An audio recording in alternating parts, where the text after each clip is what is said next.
Hello. Tonight, we begin with the most fascinating fairy tale. So before you get comfortable, take a moment to like the video and subscribe, but only if you genuinely enjoy what I do here. And let me know in the comments where you're tuning in from and what time it is for you. It's always fascinating to see who's joining us from around the world. Now, dim the lights. Maybe turn on a fan for that soft background hum, and let's ease into tonight's journey together. The girl who pretended to be a boy. Once upon a time, there lived an emperor who was a great conqueror and reigned over more countries than anyone in the world. And whenever he subdued a fresh kingdom, he only granted peace on condition that the king should deliver him one of his sons for 10 years' service. Now, on the borders of his kingdom lay a country whose emperor was as brave as his neighbor. And as long as he was young, he was the victor in every war. But as years passed away, his head grew weary of making plans of campaign, and his people wanted to stay at home and till their fields. And at last, he too felt that he must do homage to the other emperor. One thing, however, held him back from this step, which, day by day, he saw more clearly, was the only one possible. His new overlord would demand the service of one of his sons. And the old emperor had no son, only 3 daughters. Look on which side. He would nothing but ruin seemed to lie before him, and he became so gloomy that his daughters were frightened and did everything they could think of to cheer him up, but all to no purpose. At length, one day, when they were at dinner, the eldest of the 3 summoned up all her courage and said to her father, "What secret grief is troubling you? Are your subjects discontented, or have we given you cause for displeasure? To smooth away your wrinkles, we would gladly shed our blood, for our lives are bound up in yours. And this you know."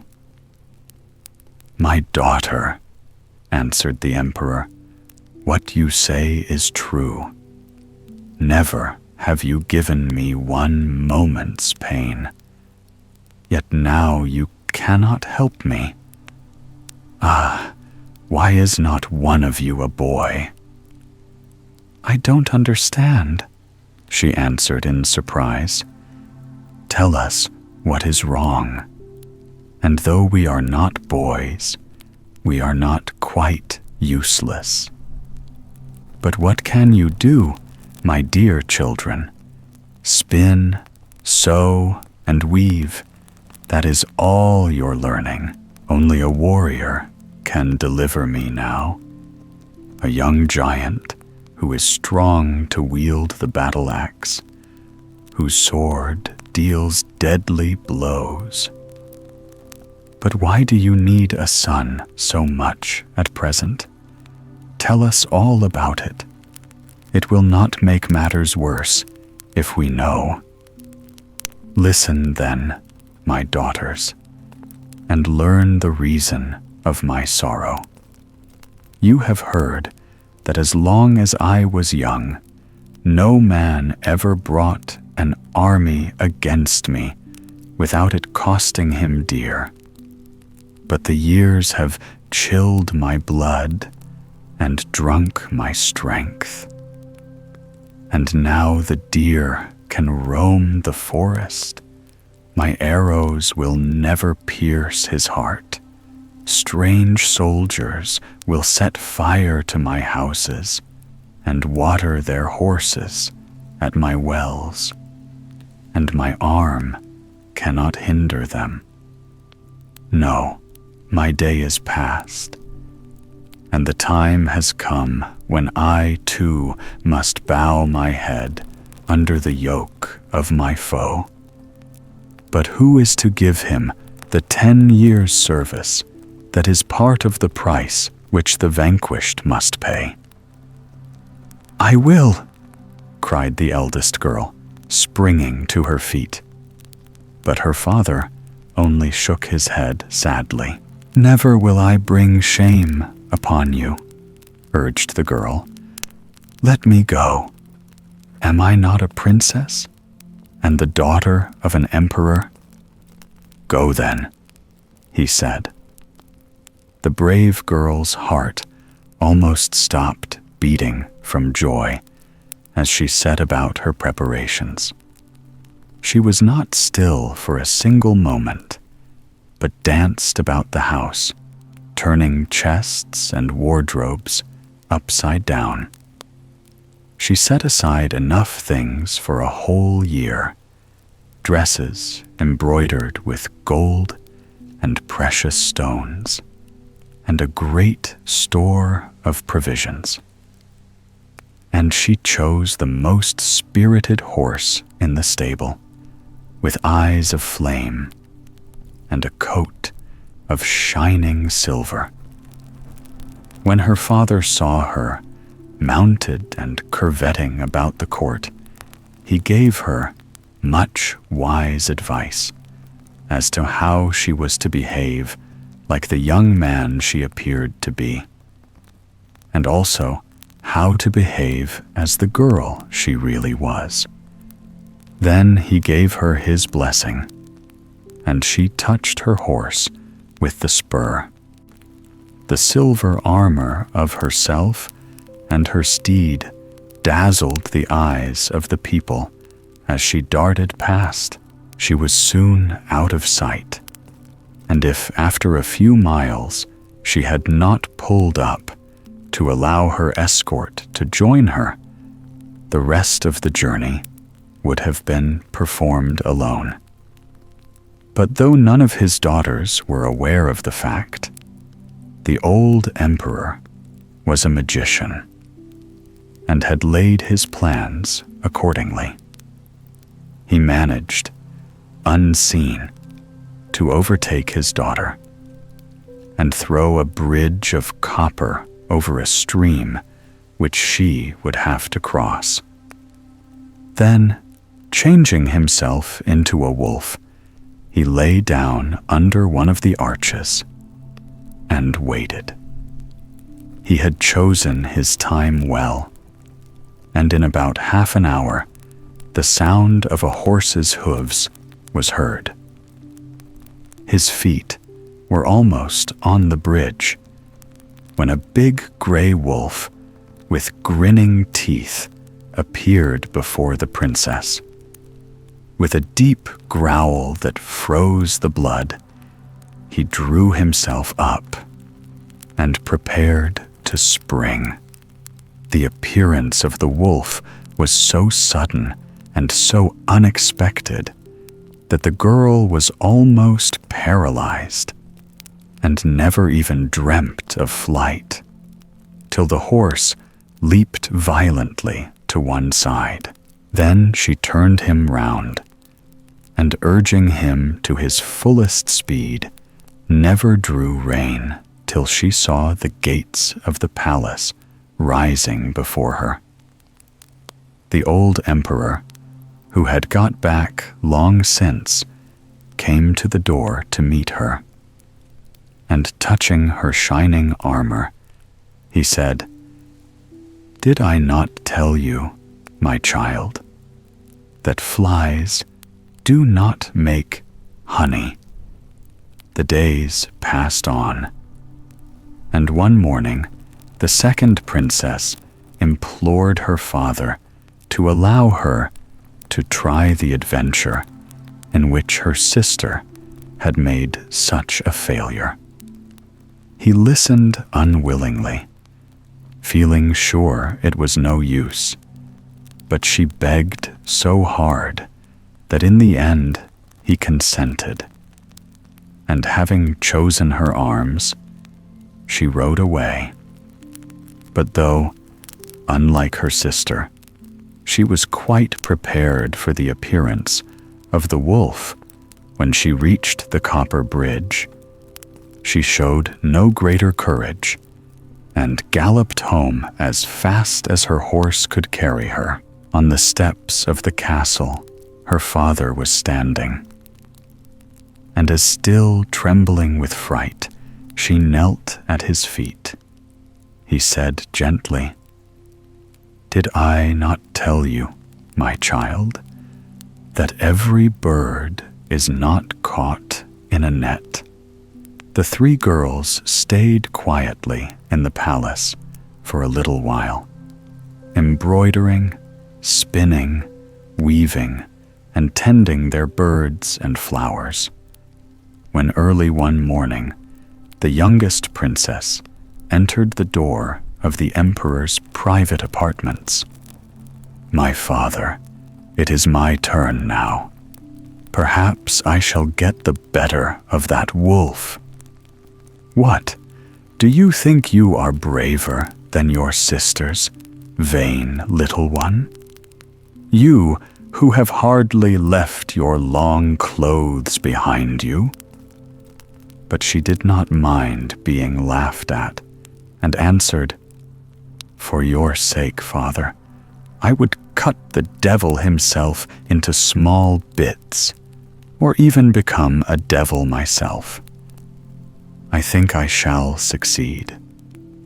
But if I fail, I shall come home without more shame than my sisters." Still, the emperor hesitated, but the girl petted and coaxed him till at last he said, "Well, well, if you must go, you must. It remains to be seen what I shall get by it, except perhaps a good laugh when I see you come back with your head bent and your eyes on the ground. He laughs best who laughs last," said the princess. Happy at having got her way, the princess decided that the first thing to be done was to find some old, white-haired boyard whose advice she could trust, and then to be very careful in choosing her horse. So she went straight to the stables, where the most beautiful horses in the empire were feeding in the stalls. But none of them seemed quite what she wanted. Almost in despair, she reached the last box of all, which was occupied by her father's ancient warhorse, old and worn like himself, stretched sadly out on the straw. The girl's eyes filled with tears, and she stood gazing at him. The horse lifted his head, gave a little neigh, and said softly, "You look gentle and pitiful, but I know it is your love for your father which makes you tender to me. Ah, what a warrior he was, and what good times we shared together. But now I, too, have grown old, and my master has forgotten me, and there is no reason to care whether my coat is dull or shining. Yet it is not too late, and if I were properly tended, in a week I could vie with any horse in the stables." "And how should you be tended?" asked the girl. "I must be rubbed down morning and evening with rainwater. My barley must be boiled in milk because of my bad teeth, and my feet must be washed in oil. I should like to try the treatment, as you might help me in carrying out my scheme." "Try it then, mistress, and I promise you will never repent." So, in a week's time, the horse woke up one morning with a sudden shiver through all his limb. And when it had passed away, he found his skin shining like a mirror, his body as fat as a watermelon, his movement light as a chamois. Then, looking at the princess who had come early to the stable, he said joyfully, "May success await on the steps of my master's daughter, for she has given me back my life. Tell me what I can do for you, princess, and I will do it. I want to go to the emperor, who is our overlord, and I have no one to advise me. Which of all the white-headed boyards shall I choose as counselor? If you have me, you need no one else. I will serve you as I served your father, if you will only listen to what I say." "I will listen to everything. Can you start in 3 days?" "This moment, if you like," said the horse. The preparations of the emperor's youngest daughter were much fewer and simpler than those of her sisters. They only consisted of some boys' clothes, a small quantity of linen and food, and a little money in case of necessity. Then she bade farewell to her father and rode away. A day's journey from the palace, she reached the copper bridge, but before they came in sight of it, the horse, who was a magician, had warned her of the means her father would take to prove her courage. Still, in spite of his warning, she trembled all over when a huge wolf, as thin as if he had fasted for a month, with claws like saws and mouth as wide as an oven, bounded howling towards her. For a moment, her heart failed her, but the next, touching the horse lightly with her spur, she drew her sword from its sheath, ready to separate the wolf's head from its body at a single blow. The beast saw the sword and shrank back, which was the best thing it could do, as now the girl's blood was up and the light of battle in her eyes. Then, without looking round, she rode across the bridge.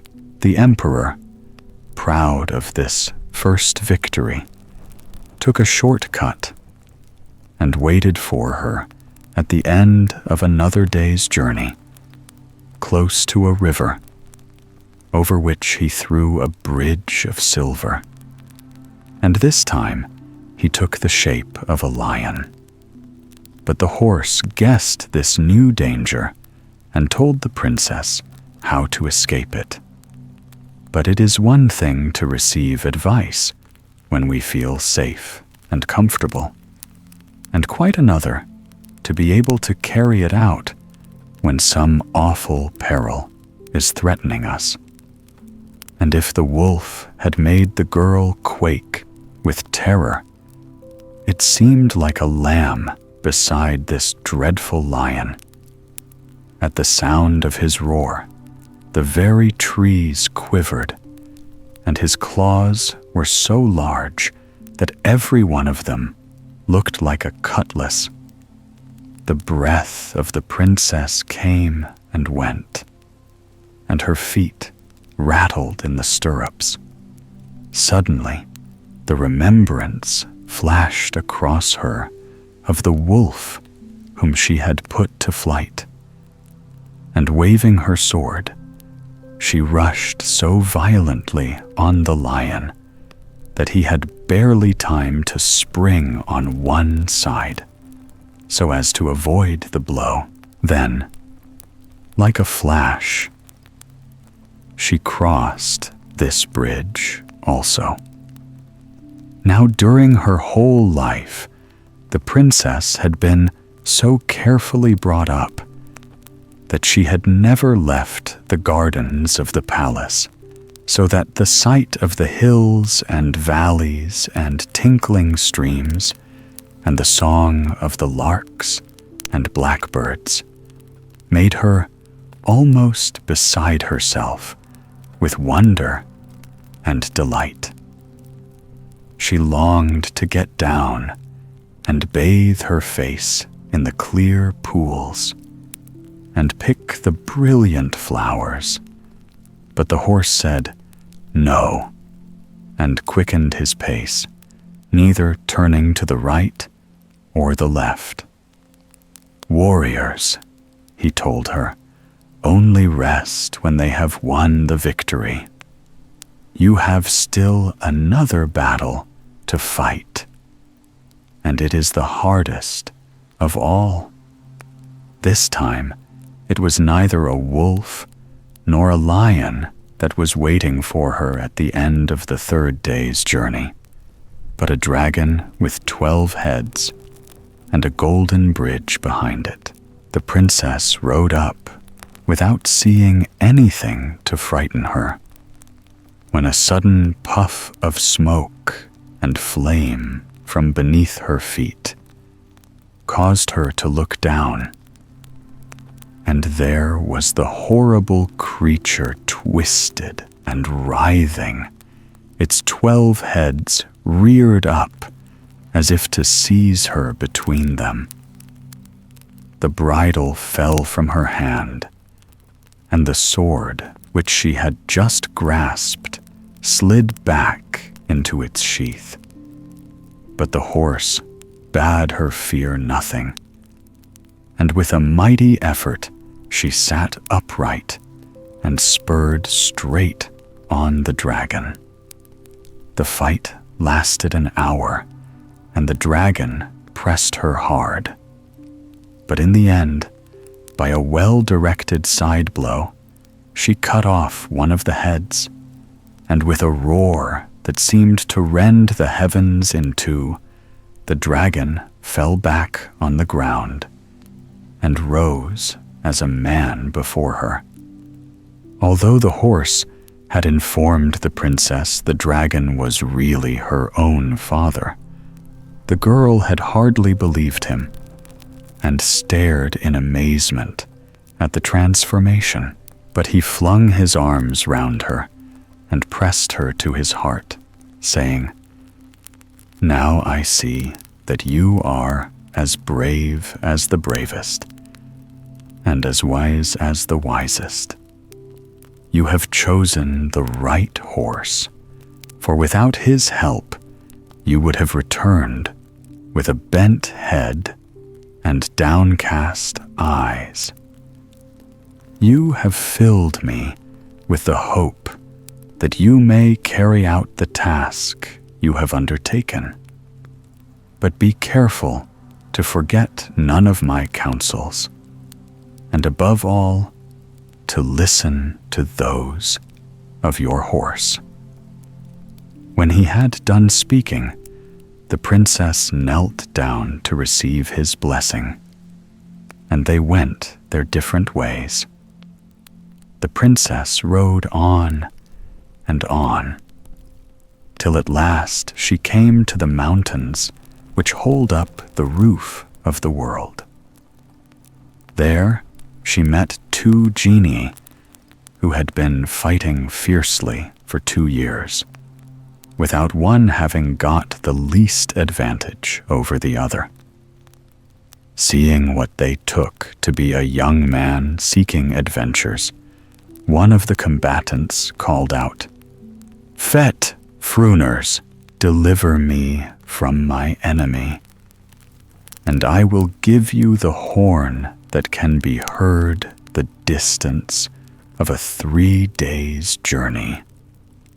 While the other cried, "Fet, Fruners, help me to conquer this pagan thief, and you shall have my horse, Sunlight."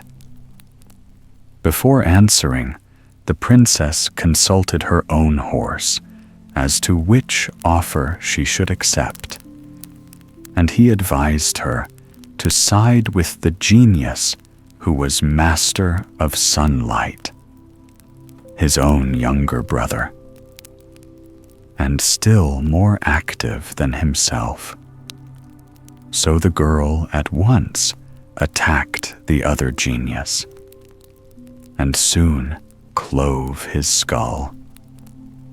Then the one who was left, Victor, begged her to come back with him to his house, and he would hand her over Sunlight, as he had promised. The mother of the genius was rejoiced to see her son return safe and sound, and prepared her best room for the princess, who, after so much fatigue, needed rest badly. But the girl declared that she must first make her horse comfortable in his stable. But this was really only an excuse, as she wanted to ask his advice on several matters.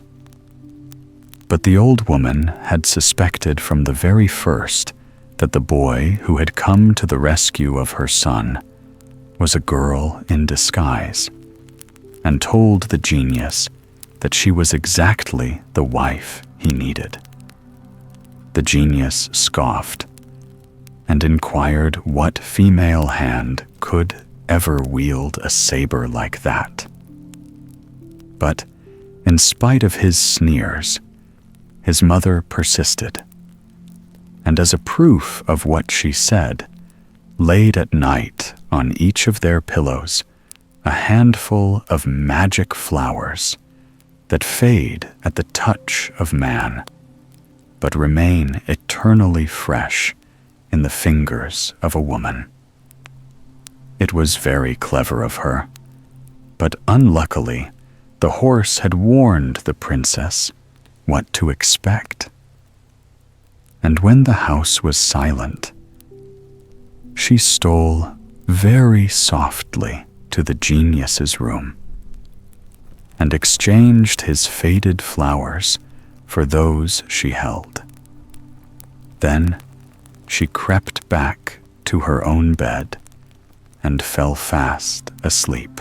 At break of day, the old woman ran to see her son, and found, as she knew she would, a bunch of dead flowers in his hand. She next passed on to the bedside of the princess, who still lay asleep, grasping the withered flowers. But she did not believe any the more that her guest was a man, and so she told her son. So they put their heads together and laid another trap for her. After breakfast, the genius gave his arm to his guest and asked her to come with him into the garden. For some time, they walked about looking at the flowers, the genius all the while pressing her to pick any she fancied. But the princess, suspecting a trap, inquired roughly why they were wasting the precious hours in the garden, when, as men, they should be in the stables looking after their horses. Then the genius told his mother that she was quite wrong, and his deliverer was certainly a man. But the old woman was not convinced for all that. She would try once more, she said, and her son must lead his visitor into the armory, where hung every kind of weapon used all over the world, some plain and bare, others ornamented with precious stones, and beg her to make choice of one of them. The princess looked at them closely and felt the edges and points of their blades. Then she hung at her belt an old sword with a curved blade that would have done credit to an ancient warrior. After this, she informed the genius that she would start early next day and take Sunlight with her. And there was nothing for the mother to do but to submit, though she still stuck to her own opinion. The princess mounted Sunlight and touched him with her spur, when the old horse, who was galloping at her side, suddenly said, "Up to this time, mistress, you have obeyed my counsels, and all has gone well. Listen to me once more, and do what I tell you. I am old, and now that there is someone to take my place, I will confess it. I am afraid that my strength is not equal to the task that lies before me. Give me leave, therefore, to return home, and do you continue your journey under the care of my brother. Put your faith in him as you put it in me, and you will never repent. Wisdom has come early to Sunlight. Yes, my old comrade, you have served me well, and it is only through your help that up to now I have been victorious. So grieved though I am to say farewell, I will obey you yet once more, and will listen to your brother as I would to yourself. Only, I must have a proof that he loves me as well as you do." "How should I not love you?" answered Sunlight. "How should I not be proud to serve a warrior such as you? Trust me, mistress, and you shall never regret the absence of my brother. I know there will be difficulties in our path, but we will face them together." No. Then, with tears in her eyes, the princess took leave of her old horse, who galloped back to her father. She had ridden only a few miles further when she saw a golden curl lying on the road before her. Checking her horse, she asked whether it would be better to take it or let it lie. "If you take it," said Sunlight, "you will repent. And if you don't, you will repent too. So take it." On this, the girl dismounted, and picking up the curl, wound it round her neck for safety. They passed by hills, they passed by mountains, they passed through valleys, leaving behind them thick forests and fields covered with flowers. and at length they reached the court of the overlord. He was sitting on his throne, surrounded by the sons of the other emperors, who served him as pages. These youths came forward to greet their new companion, and wondered why they felt so attracted towards him. However, there was no time for talking and concealing her fright. The princess was led straight up to the throne and explained in a low voice the reason of her coming. The emperor received her kindly and declared himself fortunate at finding a vassal so brave and so charming, and begged the princess to remain in attendance on his person. She was, however, very careful in her behavior towards the other pages, whose way of life did not please her. One day, however, she had been amusing herself by making sweetmeats when two of the young princes looked in to pay her a visit. She offered them some of the food which was already on the table, and they thought it so delicious that they even licked their fingers so as not to lose a morsel. Of course, they did not keep the news of their discovery to themselves, but told all their companions that they had just been enjoying the best supper they had had since they were born. And from that moment, the princess was left no peace, till she had promised to cook them all a dinner.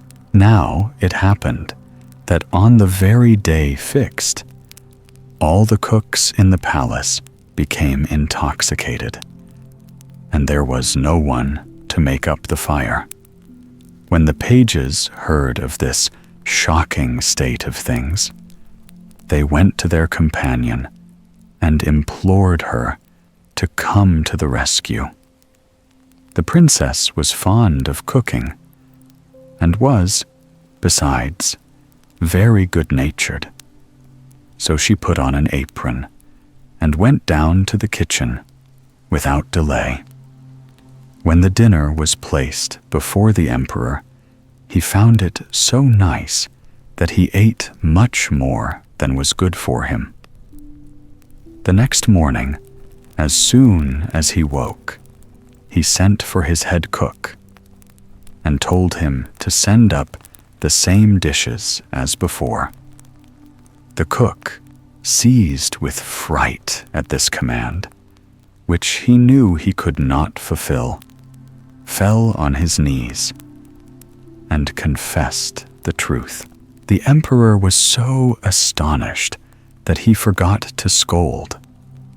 And while he was thinking over the matter, some of his pages came in and said that their new companion had been heard to boast that he knew where Ilion was to be found, the celebrated Ilion of the song, which begins, "Golden hair, the fields are green," and that, to their certain knowledge, he had a curl of her hair in his possession. When he heard that, the emperor desired the page to be brought before him. And, as soon as the princess obeyed his summons, he said to her abruptly, "Fete, Fruners, you have hidden from me the fact that you knew the golden-haired Ilione. Why did you do this? For I have treated you more kindly than all my other pages."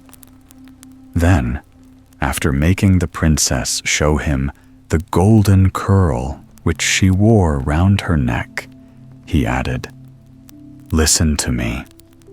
Unless by some means or other you bring me the owner of this lock, I will have your head cut off in the place where you stand." Now go. In vain, the poor girl tried to explain how the lock of hair came into her possession.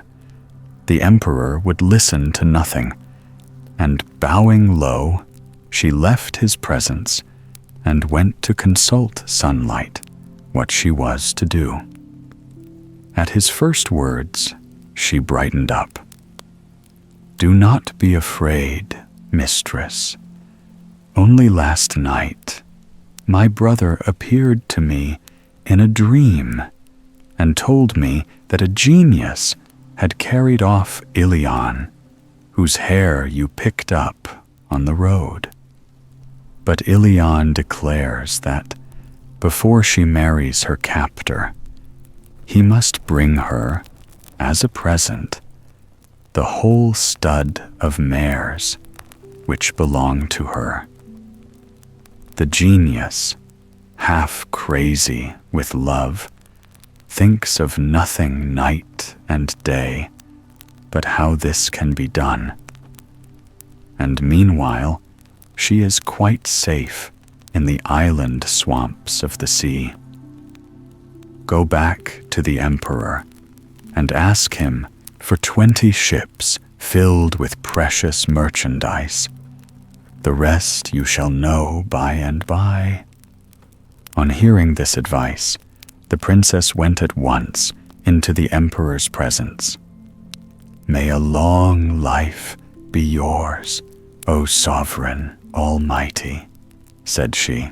"I have come to tell you that I can do as you command if you will give me 20 ships and load them with the most precious wares in your kingdom.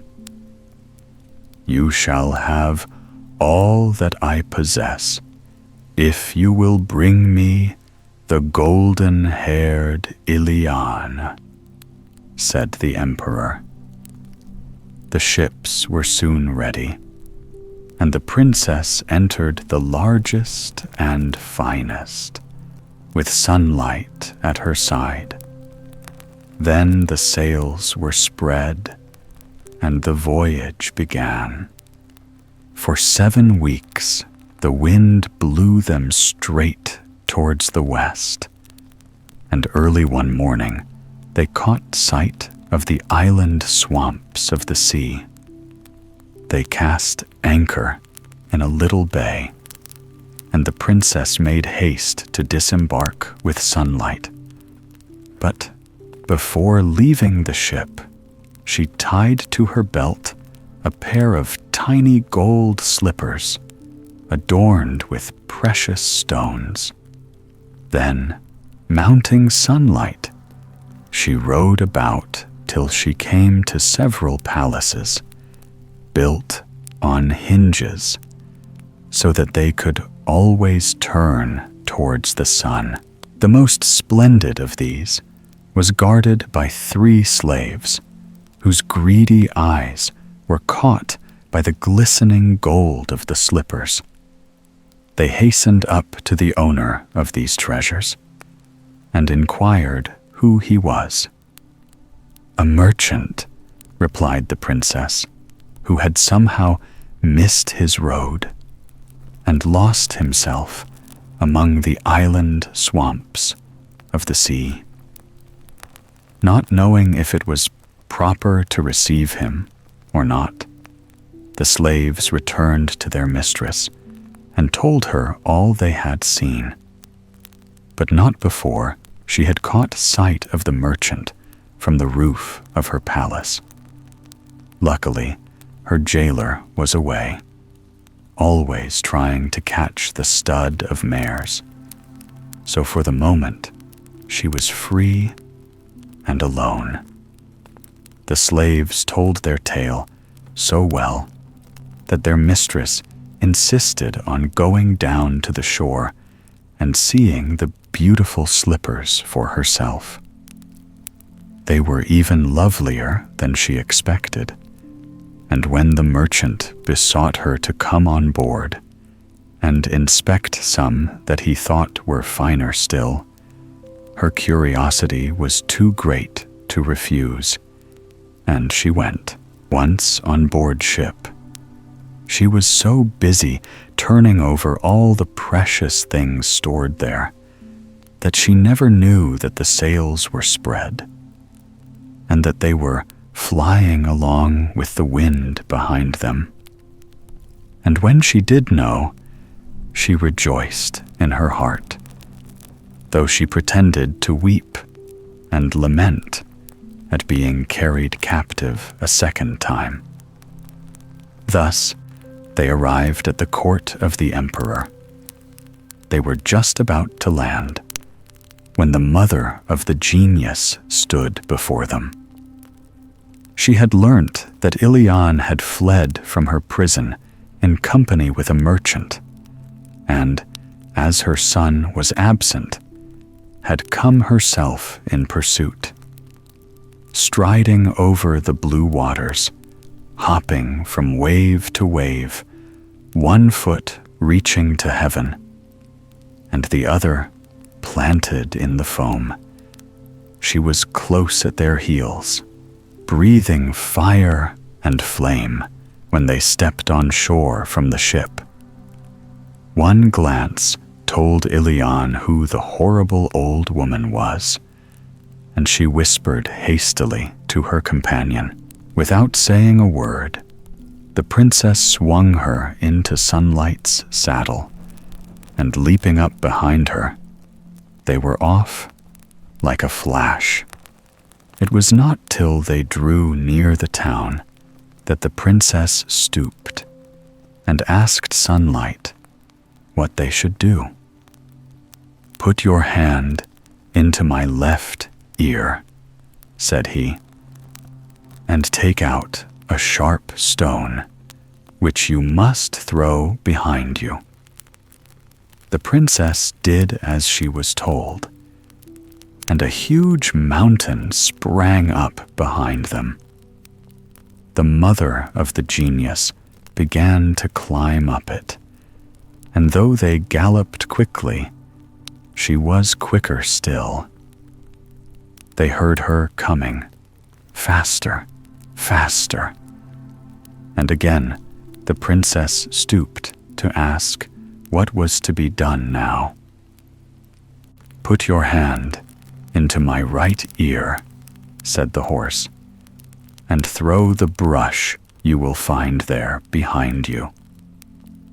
The princess did so, and a great forest sprang up behind them, and so thick were its leaves that even a wren could not get through.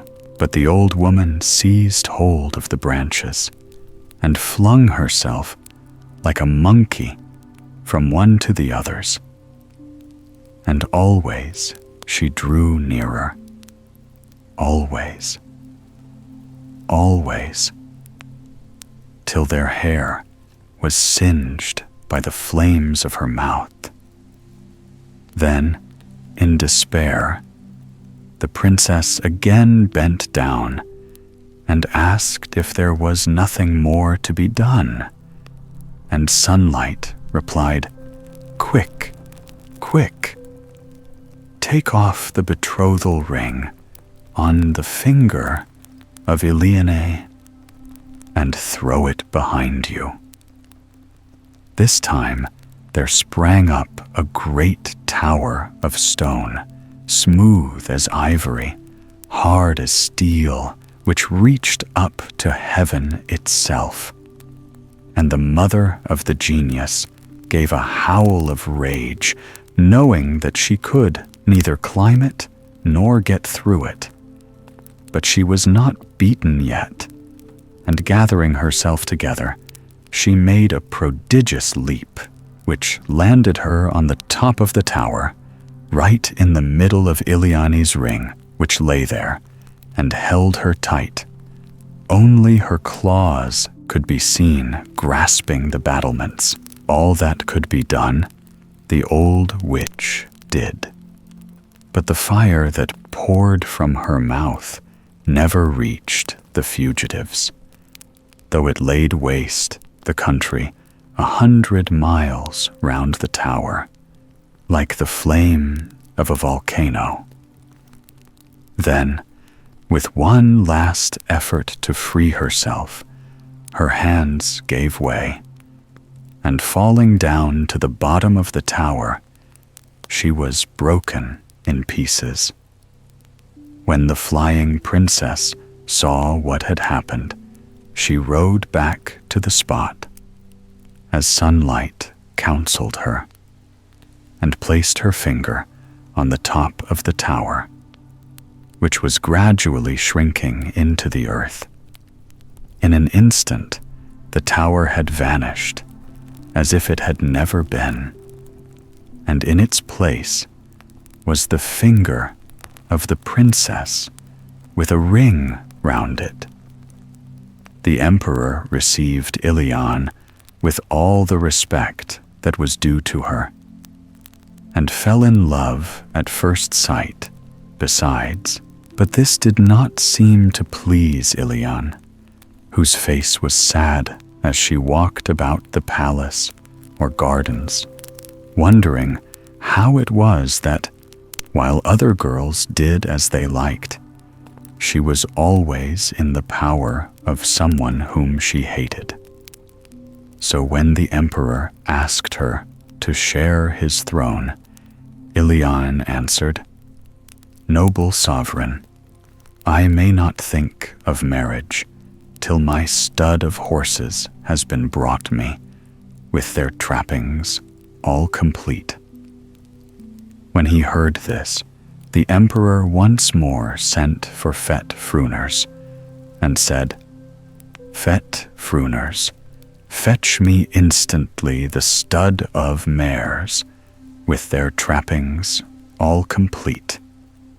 If not, your head shall pay the forfeit." "Mighty emperor, I kiss your hands. I have but just returned from doing your bidding, and behold, you send me on another mission, and stake my head on its fulfillment, when your court is full of valiant young men pining to win their spurs. They say you are a just man. Then why not entrust this quest to one of them? Where am I to seek these mares that I am to bring you? How do I know? They may be anywhere in heaven or earth, but wherever they are, you will have to find them." The princess bowed and went to consult Sunlight. He listened while she told her tale, and then said, "Fetch quickly 9 buffalo skins, smear them well with tar, and lay them on my back. Do not fear, you will succeed in this also. But in the end, the emperor's desires will be his undoing." The buffalo skins were soon got, and the princess started off with Sunlight. The way was long and difficult, but at length they reached the place where the mares were grazing. Here the genius who had carried off Ilione was wandering about, trying to discover how to capture them, all the while believing that Ilione was safe in the palace where he had left her. As soon as she caught sight of him, the princess went up and told him that Ilion had escaped, and that his mother, in her efforts to recapture her, had died of rage.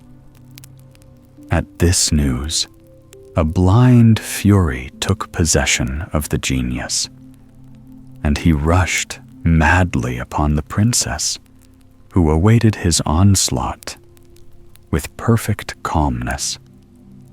As he came on, with his saber lifted high in the air, Sunlight bounded right over his head, so that the sword fell harmless.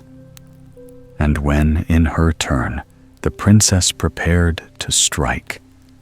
The horse sank upon his knees, so that the blade pierced the genius's thigh. The fight was so fierce that it seemed as if the earth would give way under them. And for 20 miles round the beasts in the forests fled to their caves for shelter. At last, when her strength was almost gone, the genius lowered his sword for an instant. The princess saw her chance, and with one swoop of her arm, severed her enemy's head from his body. Still trembling from the long struggle, she turned away and went to the meadow where the stud were feeding. By the advice of Sunlight, she took care not to let them see her, and climbed a thick tree where she could see and hear without being seen herself. Then he neighed, and the mares came galloping up, eager to see the newcomer, all but one horse who did not like strangers, and thought they were very well as they were. As Sunlight stood his ground, well pleased with the attention paid him, this sulky creature suddenly advanced to the charge, and bit so violently that had it not been for the 9 buffalo skins, Sunlight's last moment would have come. When the fight was ended, the buffalo skins were in ribbons, and the beaten animal writhing with pain on the grass. Nothing now remained to be done but to drive the whole stud to the emperor's court. So the princess came down from the tree and mounted Sunlight, while the stud followed meekly after, the wounded horse bringing up the rear. On reaching the palace, she drove them into a yard and went to inform the emperor of her arrival. The news was told at once to Ilion, who ran down directly and called them to her one by one, each mare by its name.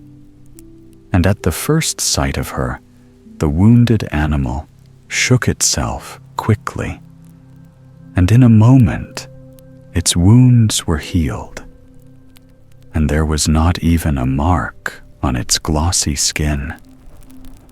By this time, the emperor, on hearing where she was, joined her in the yard, and at her request ordered the mares to be milked, so that both he and she might bathe in the milk and keep young forever.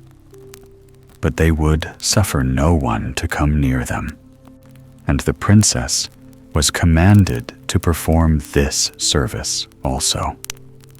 At this, the heart of the girl swelled within her. The hardest tasks were always given to her, and long before the 2 years were up, she would be worn out and useless. But while these thoughts passed through her mind, a fearful rain fell, such as no man remembered before, and rose till the mares were standing up to their knees in water.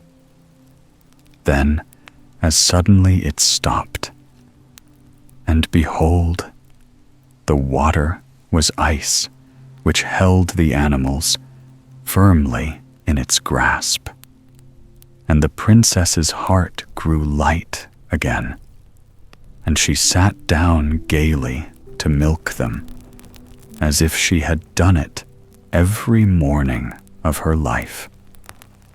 The love of the emperor for Ilion waxed greater day by day, but she paid no heed to him, and always had an excuse ready to put off their marriage. At length, when she had come to the end of everything she could think of, she said to him one day, "Grant me, sire, just one request more, and then I will really marry you, for you have waited patiently this long time." "My beautiful dove," replied the emperor, "both I and all I possess are yours, so ask your will, and you shall have it, sir." "Get me, then," she said, "a flask of the holy water that is kept in a little church beyond the river Jordan, and I will be your wife." Then the emperor ordered fête frunaires to ride without delay to the river Jordan, and to bring back, at whatever cost, the holy water for Ilion. "This, my mistress," said Sunlight when she was saddling him, "is the last and most difficult of your tasks. But fear nothing, for the hour of the emperor has struck." So they started, and the horse, who was not a wizard for nothing, told the princess exactly where she was to look for the holy water. "It stands," he said, "on the altar of a little church, and is guarded by a troop of nuns. They never sleep, night or day, but every now and then a hermit comes to visit them, and from him they learn certain things. It is needful for them to know. When this happens, only one of the nuns remains on guard at a time, and if we are lucky enough to hit upon this moment, we may get hold of the vase at once. If not, we shall have to wait the arrival of the hermit, however long it may be, for there is no other means of obtaining the holy water." They came in sight of the church beyond the Jordan, and to their great joy beheld the hermit just arriving at the door. They could hear him calling the nuns around him, and saw them settle themselves under a tree, with the hermit in their midst, all but one, who remained on guard, as was the custom. The hermit had a great deal to say, and the day was very hot, so the nun, tired of sitting by herself, lay down right across the threshold and fell sound asleep. Then Sunlight told the princess what she was to do, and the girl stepped softly over the sleeping nun and crept like a cat along the dark aisle, feeling the wall with her fingers, lest she should fall over something and ruin it all by a noise. But she reached the altar in safety and found the vase of holy water standing on it. This she thrust into her dress and went back with the same care as she came. With a bound she was in the saddle, and seizing the reins, bade Sunlight take her home as fast as his legs could carry him. The sound of the flying hoofs aroused the nun, who understood instantly that the precious treasure was stolen, and her shrieks were so loud and piercing that all the rest came flying to see what was the matter. The hermit followed at their heels, but seeing it was impossible to overtake the thief, he fell on his knees and called his most deadly curse down on her head. praying that if the thief was a man, he might become a woman, and if she was a woman, that she might become a man. In either case, he thought that the punishment would be severe. But punishments are things about which people do not always agree. And when the princess suddenly felt she was really the man she had pretended to be, she was delighted. And if the hermit had only been within reach, she would have thanked him from her heart. By the time she reached the emperor's court, Fet-Fruners looked a young man all over in the eyes of everyone. And even the mother of the genius would now have had her doubts set at rest. He drew forth the vase from his tunic and held it up to the emperor, saying, "Mighty sovereign, all hail. I have fulfilled this task also, and I hope it is the last you have for me. Let another now take his turn." "I am content, Fet-Fruners," replied the emperor. "And when I am dead, it is you who will sit upon my throne, for I have yet no son to come after me. But if one is given me, and my dearest wish is accomplished, then you shall be his right hand, and guide him with your counsels." But though the emperor was satisfied, Ilian was not, and she determined to revenge herself on the emperor for the dangers which he had caused Fet-Fruners to run. And as for the vase of holy water, she thought that, in common politeness, her suitor ought to have fetched it himself, which he could have done without any risk at all. So she ordered the great bath to be filled with the milk of her mares, and begged the emperor to clothe himself in white robes and enter the bath with her, an invitation he accepted with joy. Then, when both were standing with the milk reaching to their necks, she sent for the horse which had fought Sunlight, and made a secret sign to him. The horse understood what he was to do, and from one nostril he breathed fresh air over Ilian, and from the other he snorted a burning wind which shriveled up the emperor where he stood, leaving only a little heap of ashes. His strange death, which no one could explain, made a great sensation throughout the country, and the funeral his people gave him was the most splendid ever known.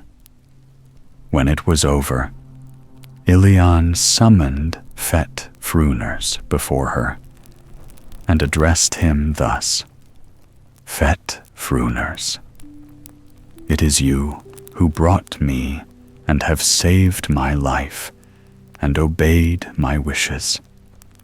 It is you who gave me back my stud, you who killed the genius and the old witch his mother, you who brought me the holy water, and you, and none other, shall be my husband.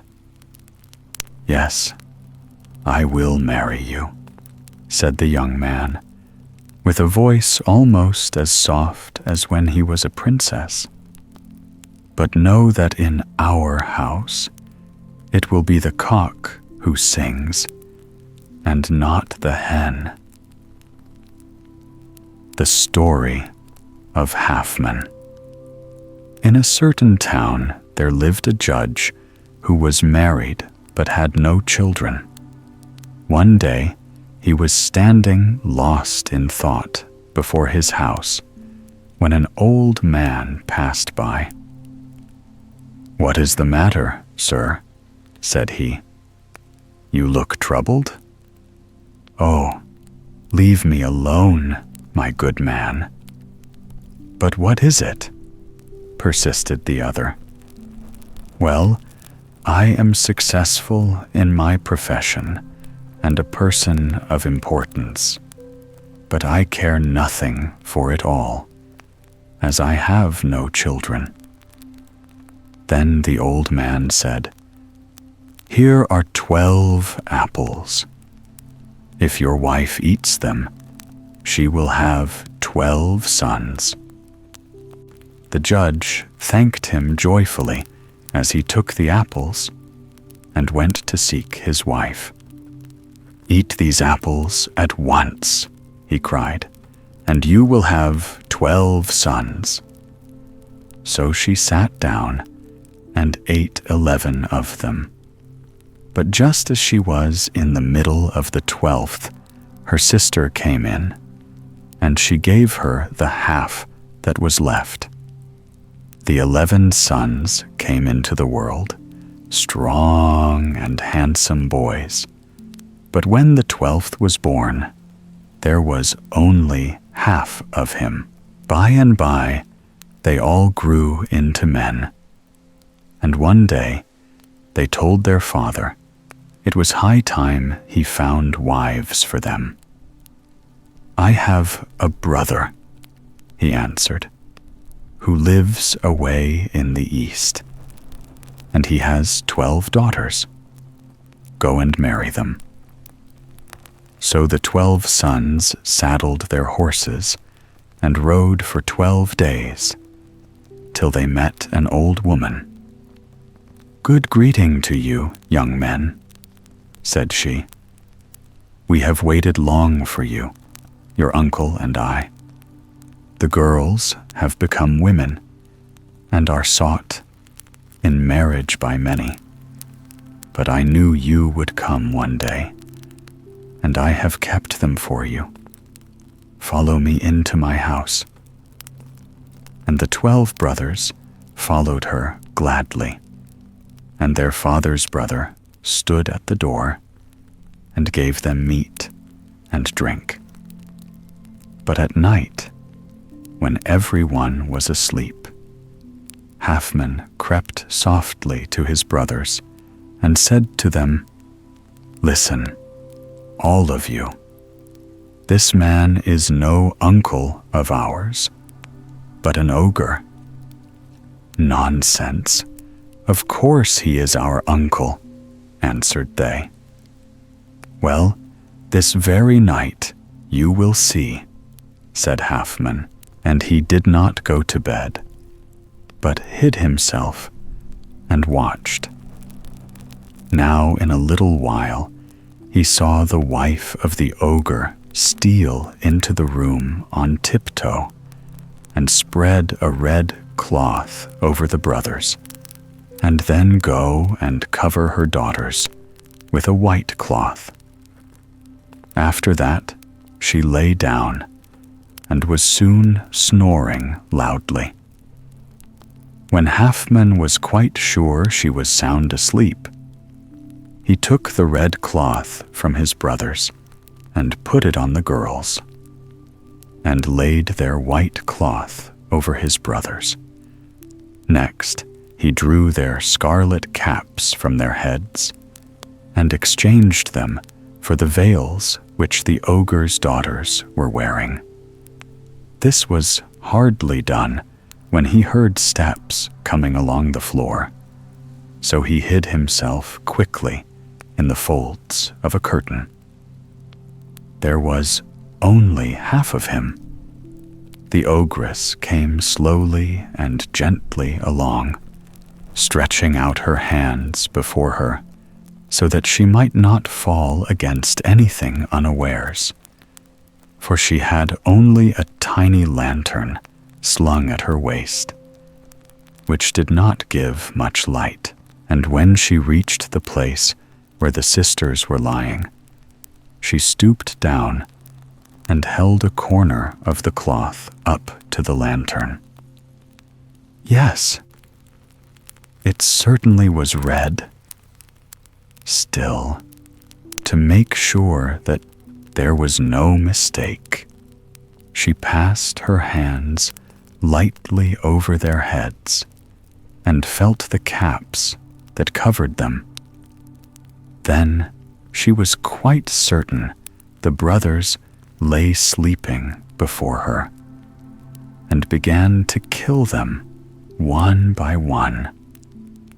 And Halfman whispered to his brothers, "Get up and run for your lives, as the ogress is killing her daughters." The brothers needed no second bidding, and in a moment were out of the house.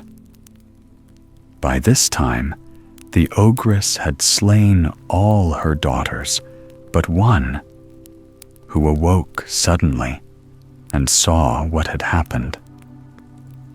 "Mother, what are you doing?" cried she. "Do you know that you have killed my sisters?" "Oh, woe is me!" wailed the ogress. "Halfman has outwitted me after all."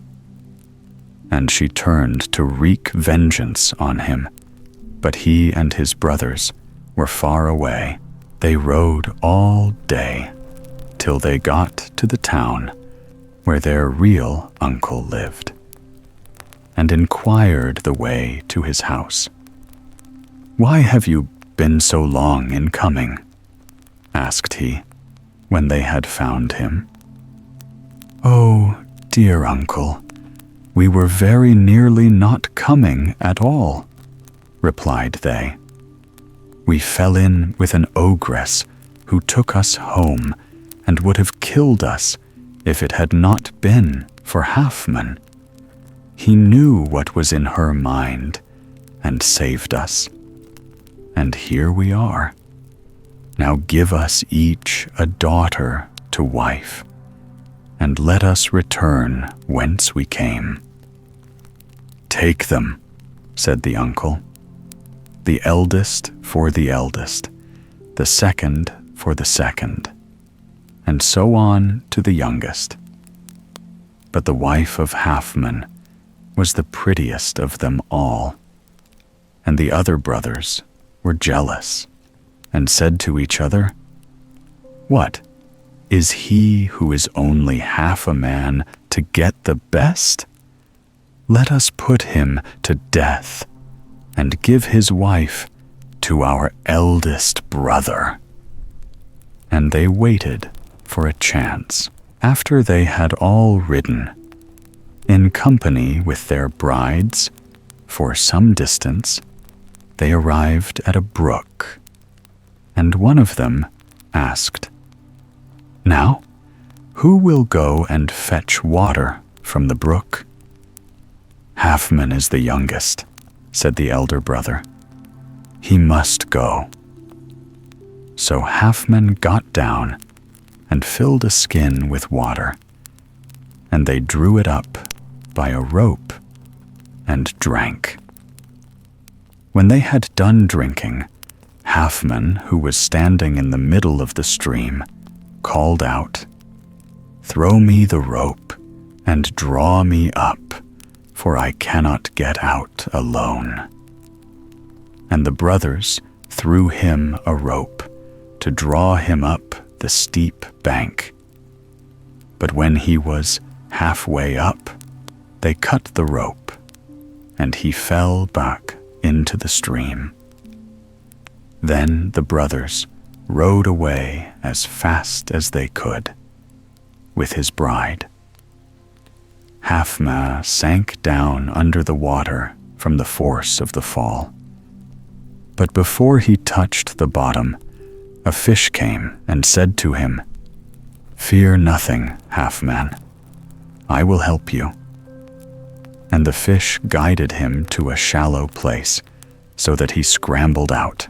On the way, it said to him, Do you understand what your brothers, whom you saved from death, have done to you? Yes. But what am I to do? Asked Halfman. Take one of my scales, said the fish, and when you find yourself in danger, throw it in the fire. Then I will appear before you. Thank you, said Halfman, and went his way, while the fish swam back to its home. The country was strange to Halfman, and he wandered about without knowing where he was going, till he suddenly found the ogress standing before him. Ah, Halfman, have I got you at last? You killed my daughters and helped your brothers to escape. What do you think I shall do with you? Whatever you like, said Halfman. Come into my house, then, said the ogress, and he followed her. Look here, she called to her husband. I have got hold of Halfman. I am going to roast him, so be quick and make up the fire. So the ogre brought wood and heaped it up till the flames roared up the chimney. Then he turned to his wife and said, It is all ready. Let us put him on. What is the hurry, my good ogre? Asked Halfman. You have me in your power, and I cannot escape. I am so thin now, I shall hardly make one mouthful. Better fatten me up. You will enjoy me much more. That is a very sensible remark, replied the ogre. But what fattens you quickest? Butter, meat, and red wine, answered Halfman. Very good. We will lock you into this room, and here you shall stay till you are ready for eating. So Halfman was locked into the room, and the ogre and his wife brought him his food. At the end of 3 months, he said to his jailers, Now I have got quite fat. Take me out and kill me. Get out then, said the ogre. But, went on Halfman, you and your wife had better go to invite your friends to the feast, and your daughter can stay in the house and look after me. Yes, that is a good idea, answered they. You had better bring the wood in here, continued Halfman, and I will split it up small, so that there may be no delay in cooking me.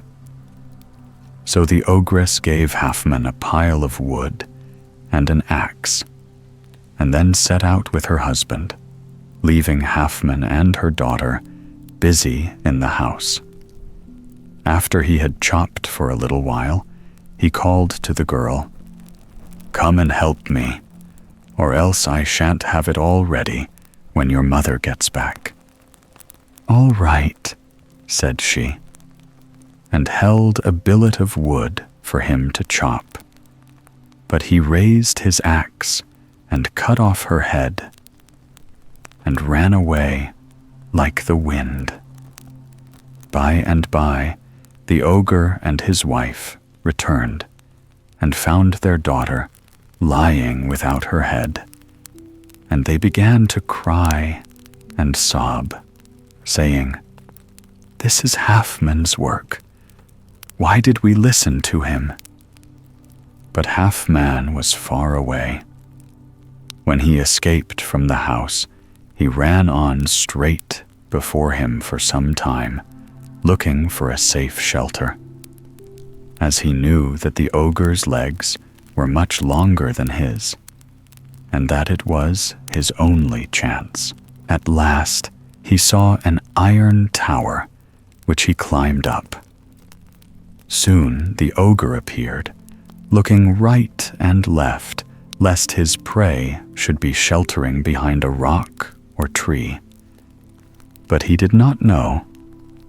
Halfman was so near, till he heard his voice calling, "Come up, come up. You will find me here."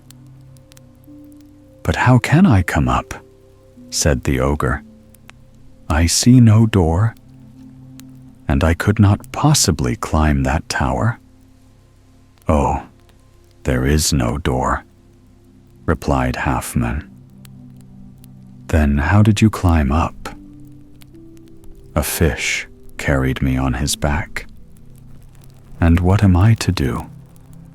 "You must go and fetch all your relations, and tell them to bring plenty of sticks.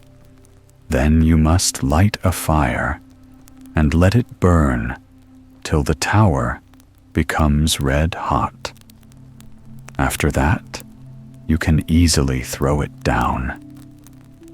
"Very good," said the ogre, and he went round to every relation he had and told them to collect wood and bring it to the tower where Halfman was.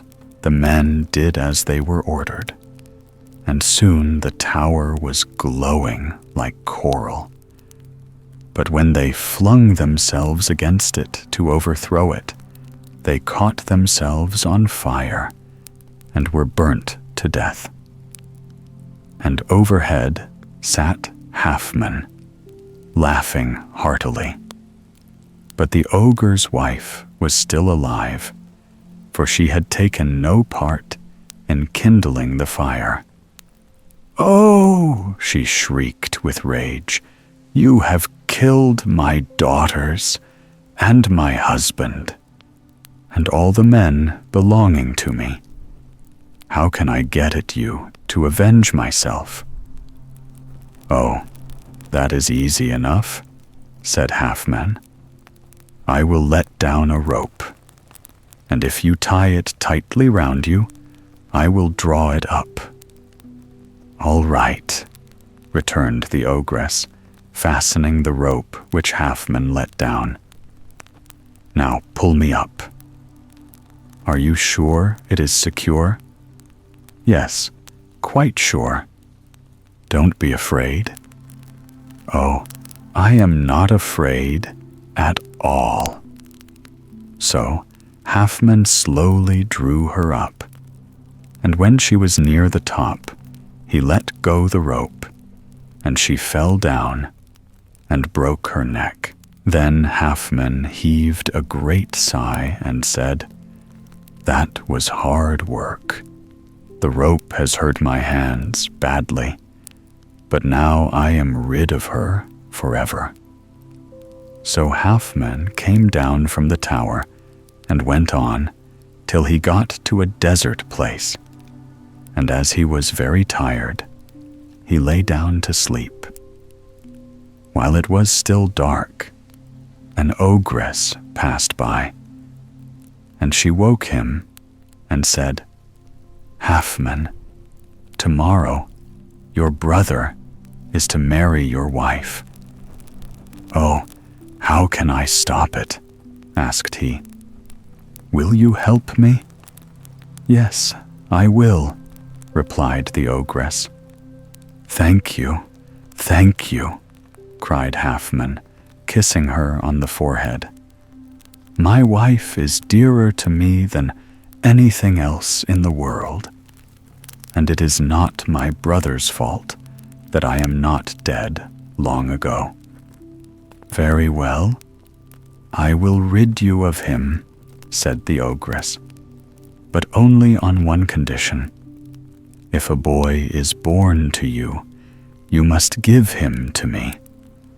"Oh, anything," answered Halfman, "as long as you deliver me from my brother and get me my wife." Mount on my back, then, and in a quarter of an hour we shall be there." The ogress was as good as her word, and in a few minutes they arrived at the outskirts of the town where Halfman and his brothers lived. Here she left him, while she went into the town itself and found the wedding guests just leaving the brothers' house. Unnoticed by anyone, the ogress crept into a curtain, changing herself into a scorpion. And when the brother was going to get into bed, she stung him behind the ear so that he fell dead where he stood. Then she returned to Halfman and told him to go and claim his bride. He jumped up hastily from his seat and took the road to his father's house. As he drew near, he heard sounds of weeping and lamentations. And he said to a man he met, "What is the matter?" "The judge's eldest son was married yesterday and died suddenly before night."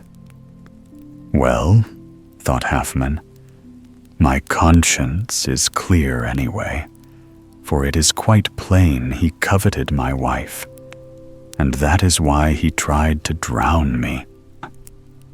He went at once to his father's room and found him sitting in tears on the floor. "Dear father," said Halfman, "are you not glad to see me?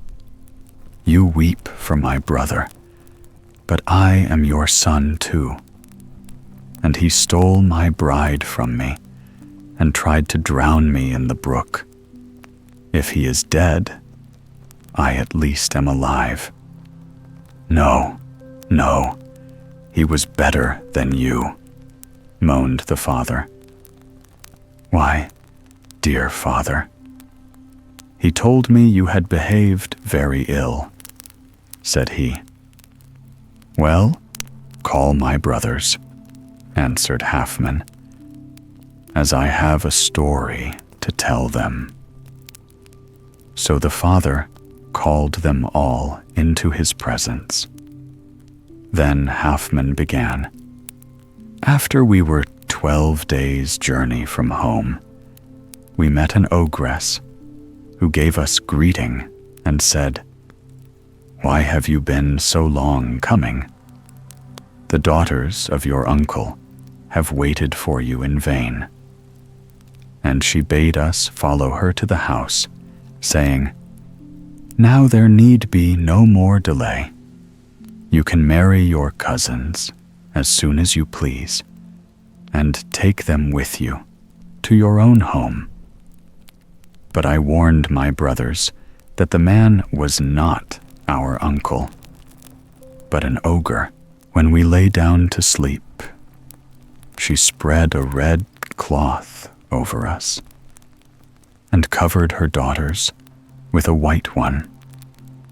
But I changed the cloths, and when the ogress came back in the middle of the night and looked at the cloths, she mistook her own daughters for my brothers and killed them one by one, all but the youngest. Then I woke my brothers, and we all stole softly from the house, and we rode like the wind to our real uncle. And when he saw us, he bade us welcome and married us to his 12 daughters, the eldest to the eldest, and so on to me, whose bride was the youngest of all, and also the prettiest. And my brothers were filled with envy, and left me to drown in a brook. But I was saved by a fish who showed me how to get out. Now, you are a judge. Who did well and who did evil, I or my brothers?" "Is this story true?" said the father, turning to his sons. "It is true, my father," answered they. "It is even as Halfman has said, and the girl belongs to him." Then the judge embraced Halfman and said to him, "You have done well, my son. Take your bride, and may you both live long and happily together." At the end of the year, Halfman's wife had a son, and not long after, she came one day hastily into the room and found her husband weeping. "What is the matter?" she asked. "The matter?" said he. "Yes. Why are you weeping?" "Because," replied Halfman, "the baby is not really ours, but belongs to an ogress." "Are you mad?" cried the wife. "What do you mean by talking like that?" "I promised," said Halfman, "when she undertook to kill my brother and to give you to me, that the first son we had should be hers." "And will she take him from us now?" said the poor woman. "No, not quite yet," replied Halfman. "When he is bigger." "And is she to have all our children?" asked she. "No, only this one," returned Halfman. Day by day, the boy grew bigger, and one day, as he was playing in the street with the other children, the ogress came by. "Go to your father," she said, "and repeat this speech to him. I want my forfeit. When am I to have it?" "All right," replied the child, but when he went home, forgot all about it.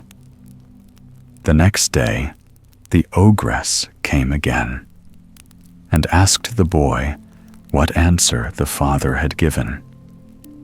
"I forgot all about it," said he. "Well, put this ring on your finger, and then you won't forget." "Very well," replied the boy, and went home. The next morning, as he was at breakfast, his mother said to him, "Child, where did you get that ring?" "A woman gave it to me yesterday, and she told me, father, to tell you that she wanted her forfeit. And when was she to have it?" Then his father burst into tears and said, "If she comes again, you must say to her that your parents bid her take her forfeit at once and depart."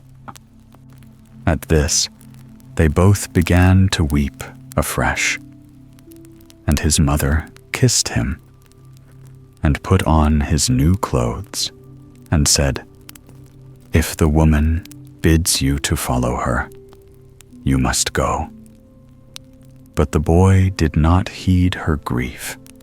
He was so pleased with his new clothes. And when he went out, he said to his playfellows, "Look how smart I am. I am going away with my aunt to foreign lands." At that moment, the ogress came up and asked him, "Did you give my message to your father and mother?" "Yes, dear aunt, I did." "And what did they say?" "Take it away at once." So she took him. But when dinner time came, and the boy did not return, his father and mother knew that he would never come back, and they sat down and wept all day. At last Halfman rose up and said to his wife, "Be comforted. We will wait a year, and then I will go to the ogress and see the boy, and how he is cared for." "Yes, that will be the best," said she. The year passed away. Then Halfman saddled his horse and rode to the place where the ogress had found him sleeping. She was not there, but not knowing what to do next, he got off his horse and waited. About midnight, she suddenly stood before him. "Halfman, why did you come here?" said she. "I have a question I want to ask you." "Well, ask it, but I know quite well what it is. Your wife wishes you to ask whether I shall carry off your second son, as I did the first." "Yes, that is it," replied Halfman. Then he seized her hand and said, "Oh, let me see my son, and how he looks, and what he is doing." The ogress was silent, but stuck her staff hard in the earth, and the earth opened, and the boy appeared, and said, "Dear father, have you come too?" And his father clasped him in his arms and began to cry. But the boy struggled to be free, saying, "Dear father, put me down. I have got a new mother who is better than the old one, and a new father who is better than you." Ah. Then his father sat him down and said, "Go in peace, my boy, but listen first to me. Tell your father, the ogre, and your mother, the ogress, that never more shall they have any children of mine." "All right," replied the boy, and called "Mother." "What is it?" "You are never to take away any more of my father and mother's children. Now that I have got you, I don't want any more," answered she. Then the boy turned to his father and said, "Go in peace, dear father, and give my mother greeting, and tell her not to be anxious any more, for she can keep all her children." And Halfman mounted his horse and rode home, and told his wife all he had seen, and the message sent by Mohammed, the son of Halfman, the son of the judge. The prince who wanted to see the world. There was once a king who had only one son, and this young man tormented his father from morning till night to allow him to travel in far countries. For a long time, the king refused to give him leave, but at last, wearied out, he granted permission and ordered his treasurer to produce a large sum of money for the prince's expenses. The youth was overjoyed at the thought that he was really going to see the world, and after tenderly embracing his father, he set forth. He rode on for some weeks without meeting with any adventures, but one night, when he was resting at an inn, he came across another traveler, with whom he fell into conversation, in the course of which the stranger inquired if he never played cards, The young man replied that he was very fond of doing so. Cards were brought, and in a very short time, the prince had lost every penny he possessed to his new acquaintance. When there was absolutely nothing left at the bottom of the bag, the stranger proposed that they should have just one more game, and that if the prince won, he should have the money restored to him, but in case he lost, should remain in the inn for 3 years, and besides that, should be his servant for another 3. The prince agreed to those terms, played, and lost. So the stranger took rooms for him, and furnished him with bread and water every day for 3 years. The prince lamented his lot, but it was no use, and at the end of 3 years he was released and had to go to the house of the stranger, who was really the king of a neighboring country, and be his servant. Before he had gone very far, he met a woman carrying a child, which was crying from hunger. The prince took it from her and fed it with his last crust of bread and last drop of water, and then gave it back to its mother. The woman thanked him gratefully and said, "Listen, my lord, you must walk straight on till you notice a very strong scent, which comes from a garden by the side of the road. Go in and hide yourself close to a tank where 3 doves will come to bathe. As the last one flies past you, catch hold of its robe of feathers and refuse to give it back till the dove has promised you 3 things." The young man did as he was told, and everything happened as the woman had said. He took the robe of feathers from the dove, who gave him in exchange for it a ring, a collar, and one of its own plumes, saying, "When you are in any trouble, cry, 'Come to my aid, O dove. I am the daughter of the king you are going to serve, who hates your father and made you gamble in order to cause your ruin."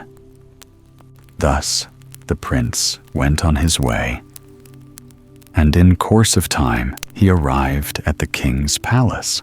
As soon as his master knew he was there, the young man was sent for into his presence, and 3 bags were handed to him with these words, "Take this wheat, this millet, and this barley, and sow them at once, so that I may have loaves of them all tomorrow." The prince stood speechless at this command, but the king did not condescend to give any further explanation, and when he was dismissed, the young man flew to the room which had been set aside for him, and pulling out his feather, he cried, "Dove, dove, be quick and come." "What is it?" said the dove, flying in through the open window. And the prince told her of the task before him, and of his despair at being unable to accomplish it. "Fear nothing. It will be all right," replied the dove, as she flew away again. The next morning, when the prince awoke, he saw the 3 loaves standing beside his bed. He jumped up and dressed. and he was scarcely ready when a page arrived with the message that he was to go at once into the king's chamber. Taking the loaves in his arm, he followed the boy, and, bowing low, laid them down before the king. The monarch looked at the loaves for a moment without speaking. Then he said, "Good. The man who can do this can also find the ring which my eldest daughter dropped into the sea." The prince hastened back to his room and summoned the dove. And when she heard this new command, she said, "Now listen.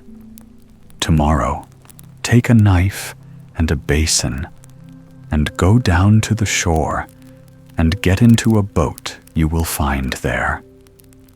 The young man did not know what he was to do when he was in the boat or where he was to go. But as the dove had come to his rescue before, he was ready to obey her blindly. When he reached the boat, he found the dove perched on one of the masts, and at a signal from her, he put to sea. The wind was behind them, and they soon lost sight of land. The dove then spoke for the first time and said, "Take that knife and cut off my head, but be careful that not a single drop of blood falls to the ground. Afterwards, you must throw it into the sea." Wondering at this strange order, the prince picked up his knife and severed the dove's head from her body at one stroke.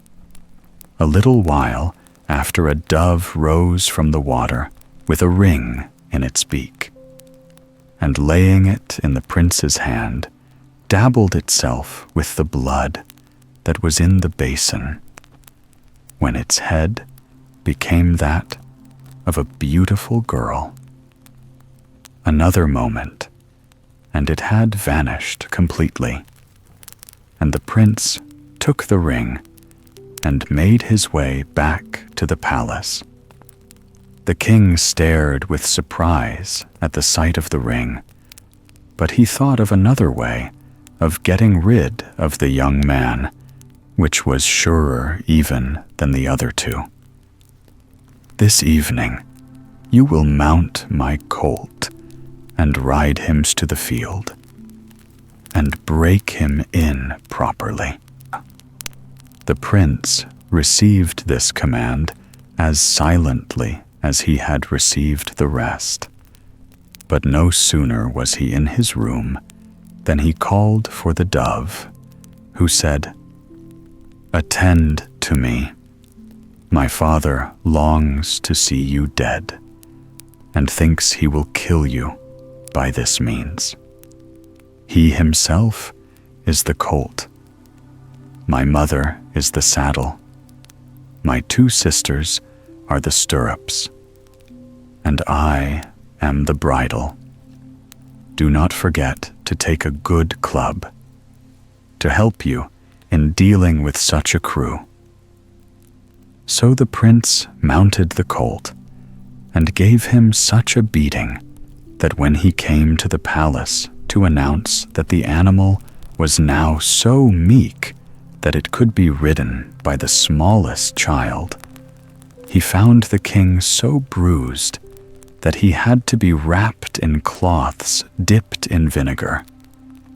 The mother was too stiff to move, and several of the daughter's ribs were broken.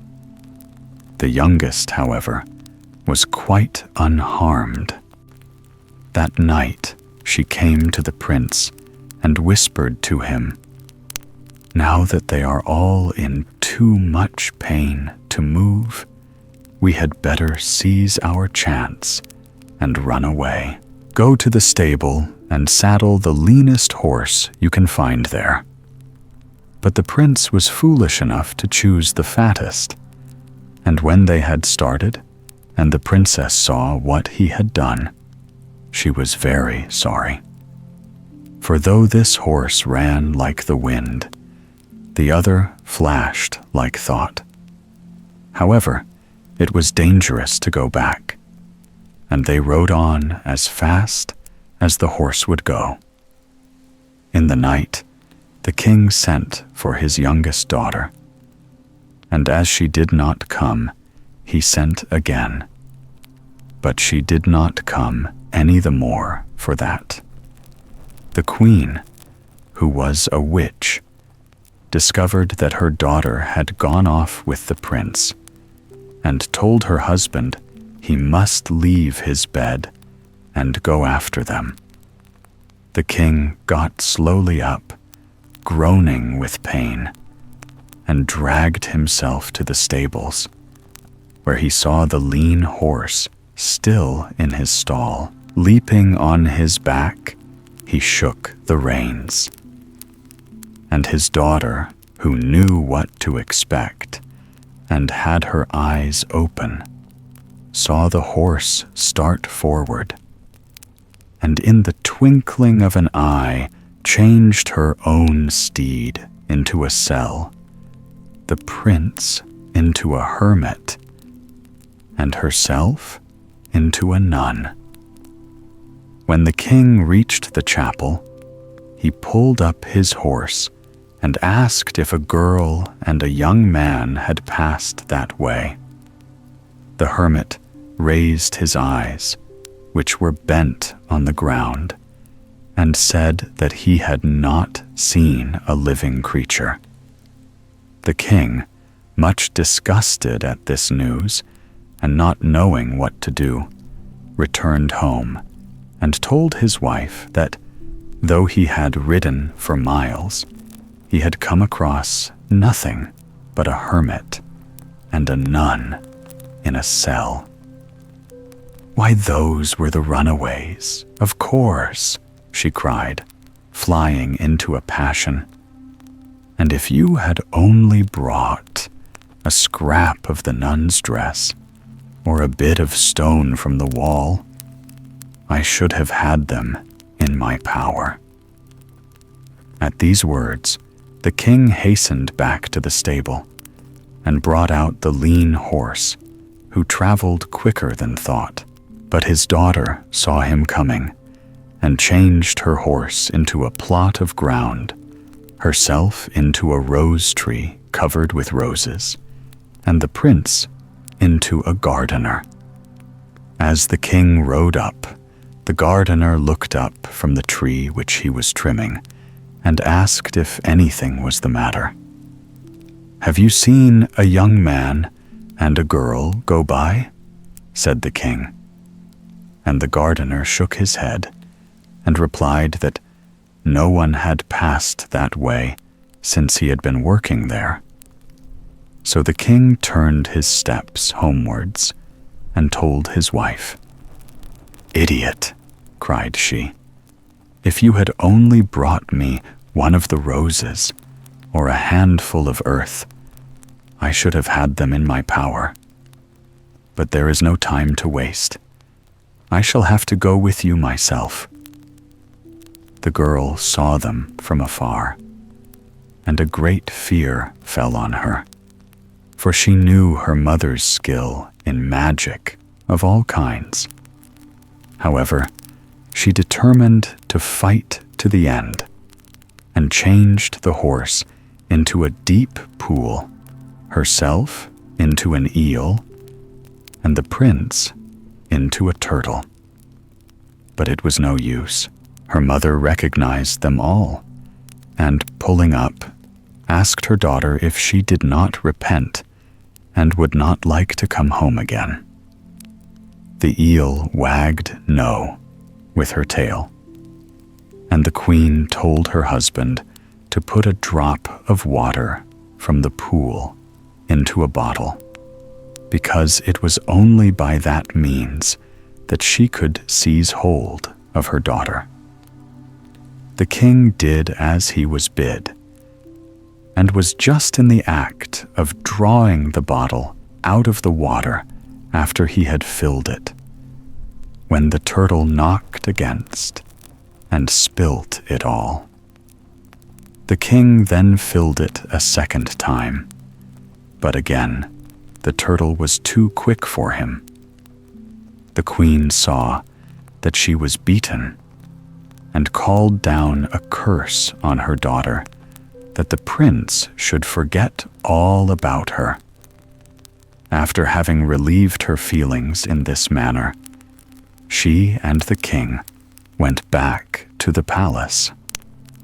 The others resumed their proper shapes and continued their journey. But the princess was so silent that at last the prince asked her, "What was the matter?" "It is because I know you will soon forget all about me," said she. And though he laughed at her and told her it was impossible, she did not cease to believe it. They rode on and on and on till they reached the end of the world, where the prince lived. And leaving the girl in an inn, he went himself to the palace to ask leave of his father to present her to him as his bride. But in his joy at seeing his family once more, he forgot all about her, and even listened when the king spoke of arranging a marriage for him. When the poor girl heard this, she wept bitterly and cried out, "Come to me, my sisters, for I need you badly." In a moment, they stood beside her, and the elder one said, "Do not be sad. All will go well." And they told the innkeeper that if any of the king's servants wanted any birds for their master, they were to be sent up to them, as they had 3 doves for sale. And so it fell out. And as the doves were very beautiful, the servant bought them for the king, who admired them so much that he called his son to look at them. The prince was much pleased with the doves and was coaxing them to come to him, when one fluttered on to the top of the window and said, "If you could only hear us speak, you would admire us still more." And another perched on a table and added, "Talk away. It might help him to remember." And the third flew on his shoulder and whispered to him, "Put on this ring, prince, and see if it fits you." And it did. Then they hung a collar round his neck and held a feather on which was written the name of the dove. And at last his memory came back to him, and he declared he would marry the princess and nobody else. So the next day the wedding took place, and they lived happy till they died. Virgilius the Sorcerer. Long, long ago there was born to a Roman knight and his wife, Maya, a little boy called Virgilius. While he was still quite little, his father died, and the kinsman, instead of being a help and protection to the child and his mother, robbed them of their lands and money. And the widow, fearing that they might take the boy's life also, sent him away to Spain, that he might study in the great University of Toledo. Virgilius was fond of books and pored over them all day long. But one afternoon, when the boys were given a holiday, he took a long walk and found himself in a place where he had never been before. In front of him was a cave, and, as no boy ever sees a cave without entering it, he went in.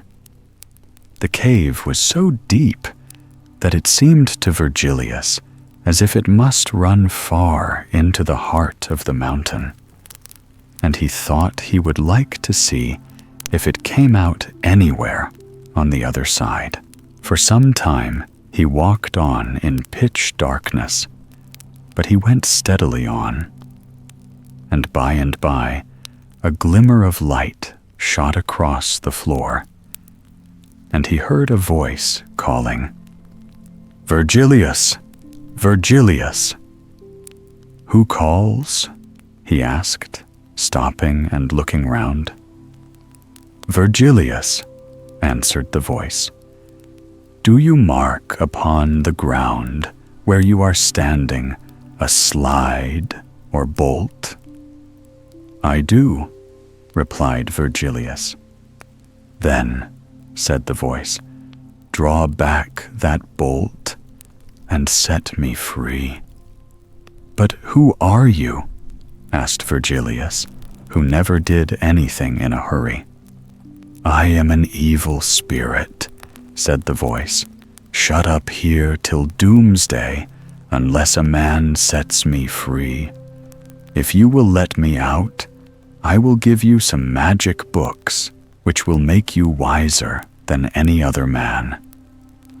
Now Virgilius loved wisdom and was tempted by these promises, but again his prudence came to his aid, and he demanded that the books should be handed over to him first, and that he should be told how to use them. The evil spirit, unable to help itself, did as Virgilius bade him, and then the bolt was drawn back. Underneath was a small hole, and out of this the evil spirit gradually wriggled himself.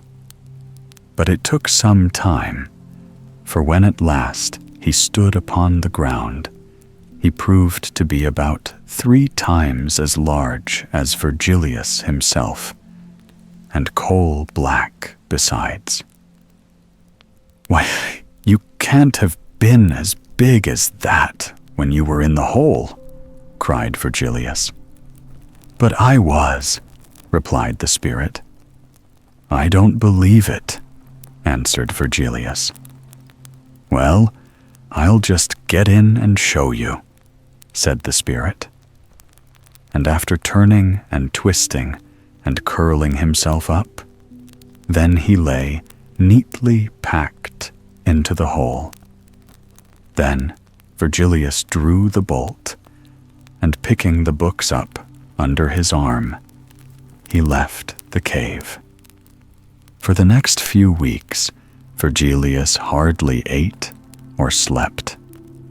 So busy was he in learning the magic the books contained. But at the end of that time, a messenger from his mother arrived in Toledo, begging him to come at once to Rome, as she had been ill, and could look after their affairs no longer. Though sorry to leave Toledo, where he was much thought of as showing promise of great learning, Virgilius would willingly have set out at once, but there were many things he had first to see to. So he entrusted to the messenger 4 pack horses laden with precious things, and a white palfrey on which she was to ride out every day. Then he set about his own preparations, and followed by a large train of scholars, he at length started for Rome, from which he had been absent 12 years. His mother welcomed him back with tears in her eyes, and his poor kinsmen pressed round him, but the rich ones kept away, for they feared that they would no longer be able to rob their kinsmen as they had done for many years past. Of course, Virgilius paid no attention to this behavior, though he noticed they looked with envy on the rich presents he bestowed on the poorer relations and on anyone who had been kind to his mother. Soon after this had happened, the season of tax gathering came round, and everyone who owned land was bound to present himself before the emperor. Like the rest, Virgilius went to court and demanded justice from the emperor against the men who had robbed him. But as these were kinsmen to the emperor, he gained nothing, as the emperor told him he would think over the matter for the next 4 years, and then give judgment. This reply naturally did not satisfy Virgilius, and turning on his heel, he went back to his own home, and gathering in his harvest, he stored it up in his various houses. When the enemies of Virgilius heard of this, they assembled together and laid siege to his castle. But Virgilius was a match for them, coming forth from the castle so as to meet them face to face. He cast a spell over them of such power that they could not move, and then bade them defiance, after which he lifted the spell, and the invading army slunk back to Rome and reported what Virgilius had said to the emperor.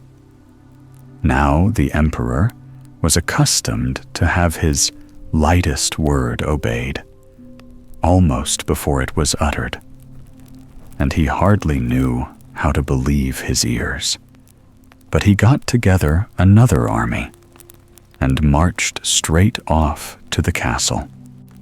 But directly they took up their position, Virgilius girded them about with a great river, so that they could neither move hand nor foot.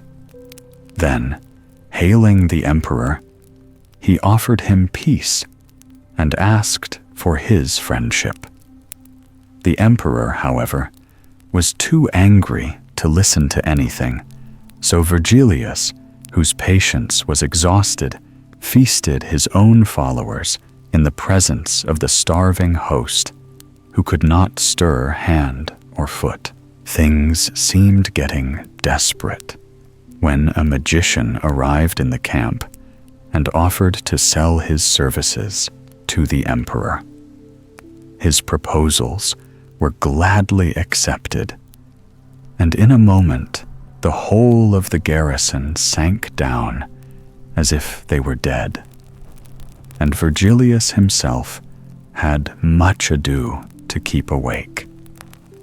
He did not know how to fight the magician, but with a great effort struggled to open his black book, which told him what spells to use. In an instant, all his foes seemed turned to stone, and where each man was, there he stayed.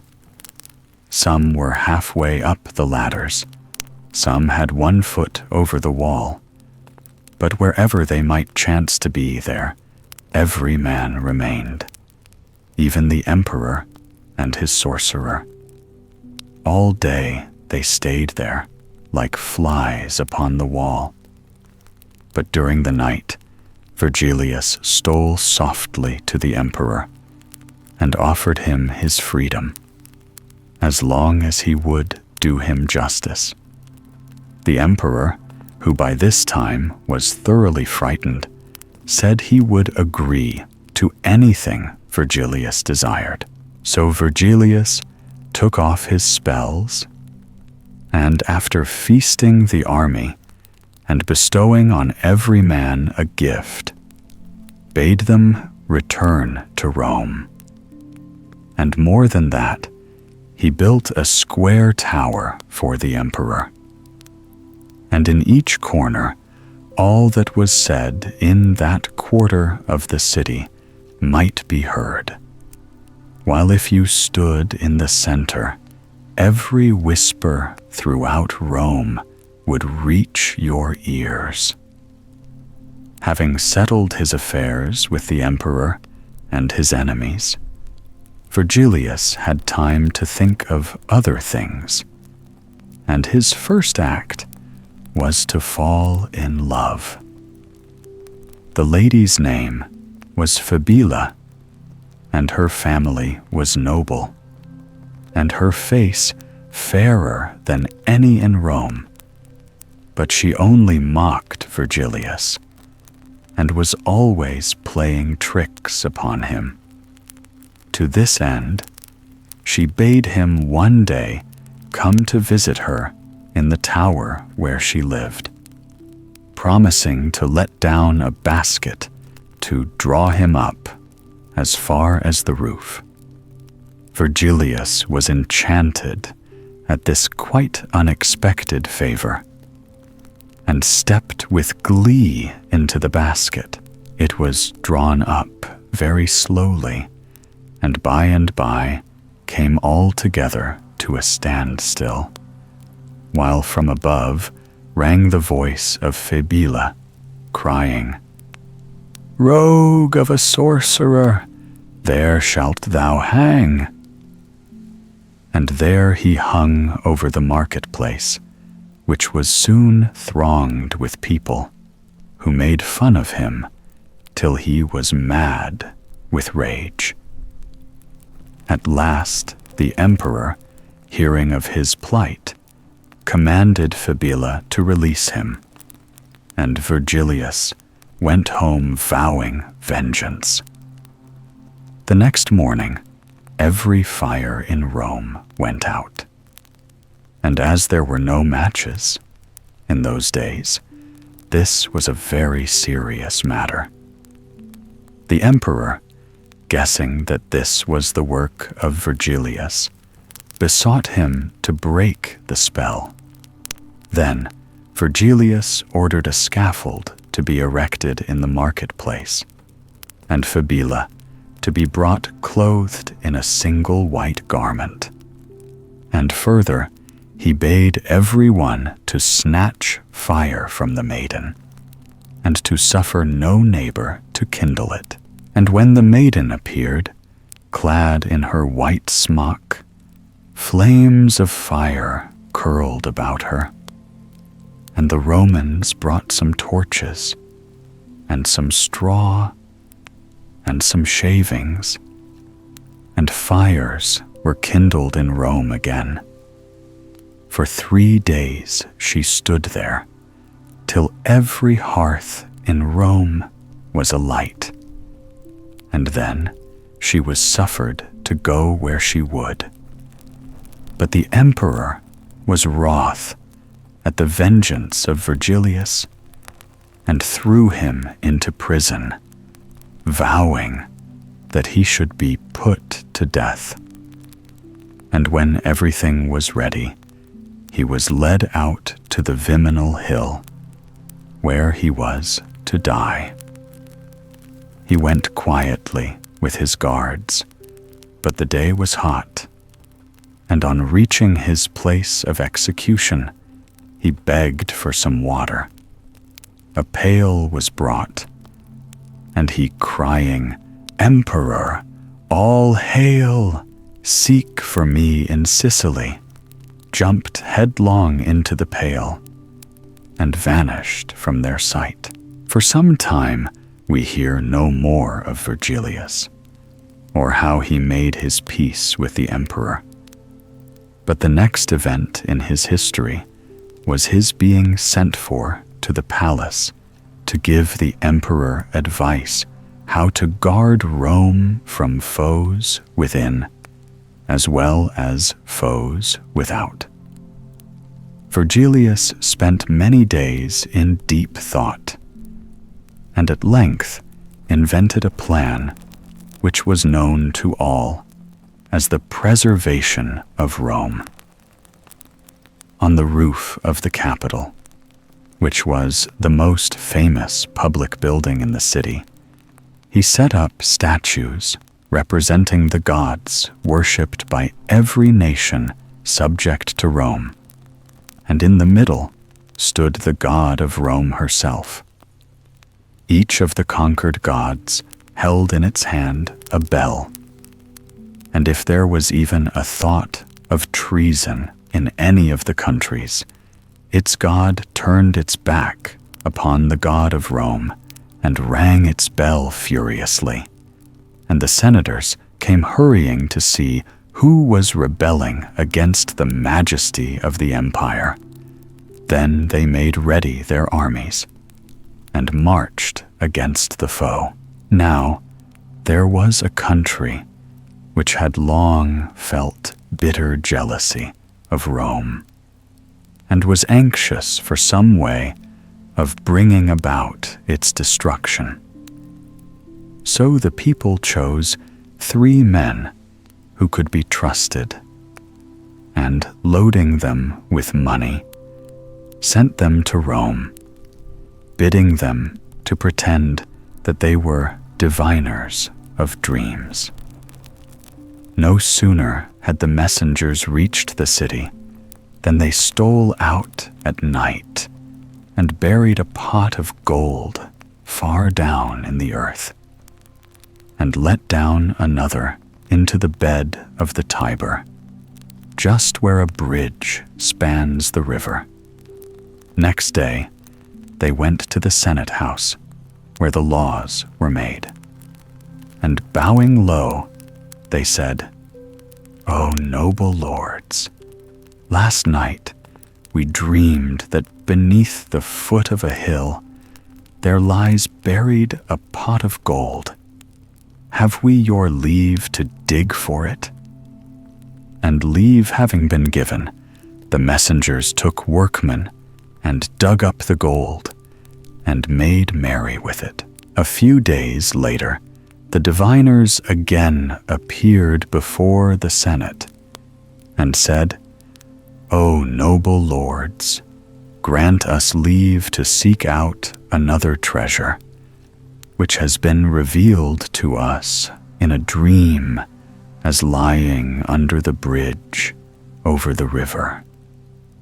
And the senators gave leave, and the messengers hired boats and men, and let down ropes with hooks, and at length drew up the pot of gold, some of which they gave as presents to the senators.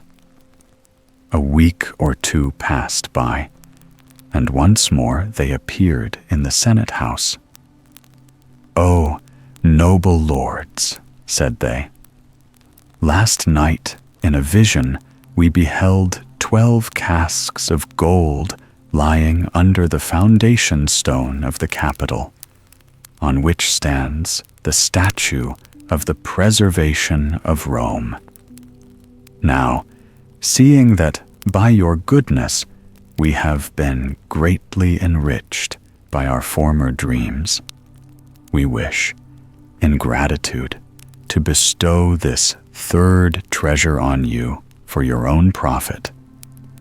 So give us workers, and we will begin to dig without delay." And receiving permission, they began to dig. And when the messengers had almost undermined the Capitol, they stole away as secretly as they had come. And next morning, the stone gave way, and the sacred statue fell on its face and was broken. And the senators knew that their greed had been their ruin. From that day, things went from bad to worse, and every morning crowds presented themselves before the emperor, complaining of the robberies, murders, and other crimes that were committed nightly in the streets. The emperor, desiring nothing so much as the safety of his subjects, took counsel with Virgilius how this violence could be put down. Virgilius thought hard for a long time, and then he spoke. "Great prince," said he, "'cause a copper horse and rider to be made, and stationed in front of the capital.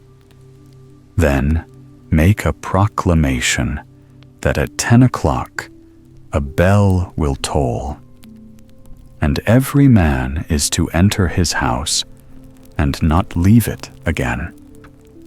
The emperor did as Virgilius advised, but thieves and murderers laughed at the horse and went about their misdeeds as usual. But at the last stroke of the bell, the horse set off at full gallop through the streets of Rome, and by daylight men counted over 200 corpses that it had trodden down. The rest of the thieves, and there were still many remaining, instead of being frightened into honesty, as Virgilius had hoped, prepared rope ladders with hooks to them. And when they heard the sound of the horses' hoofs, they stuck their ladders into the walls and climbed up above the reach of the horse and its rider. Then the emperor commanded 2 copper dogs to be made that would run after the horse. And when the thieves, hanging from the walls, mocked and jeered at Virgilius and the emperor, the dogs leaped high after them and pulled them to the ground and bit them to death. Thus did Virgilius restore peace and order to the city. Now, about this time there came to be noised abroad the fame of the daughter of the Sultan, who ruled over the province of Babylon. And indeed, she was said to be the most beautiful princess in the world. Virgilius, like the rest, listened to the stories that were told of her, and fell so violently in love with all he heard that he built a bridge in the air, which stretched all the way between Rome and Babylon.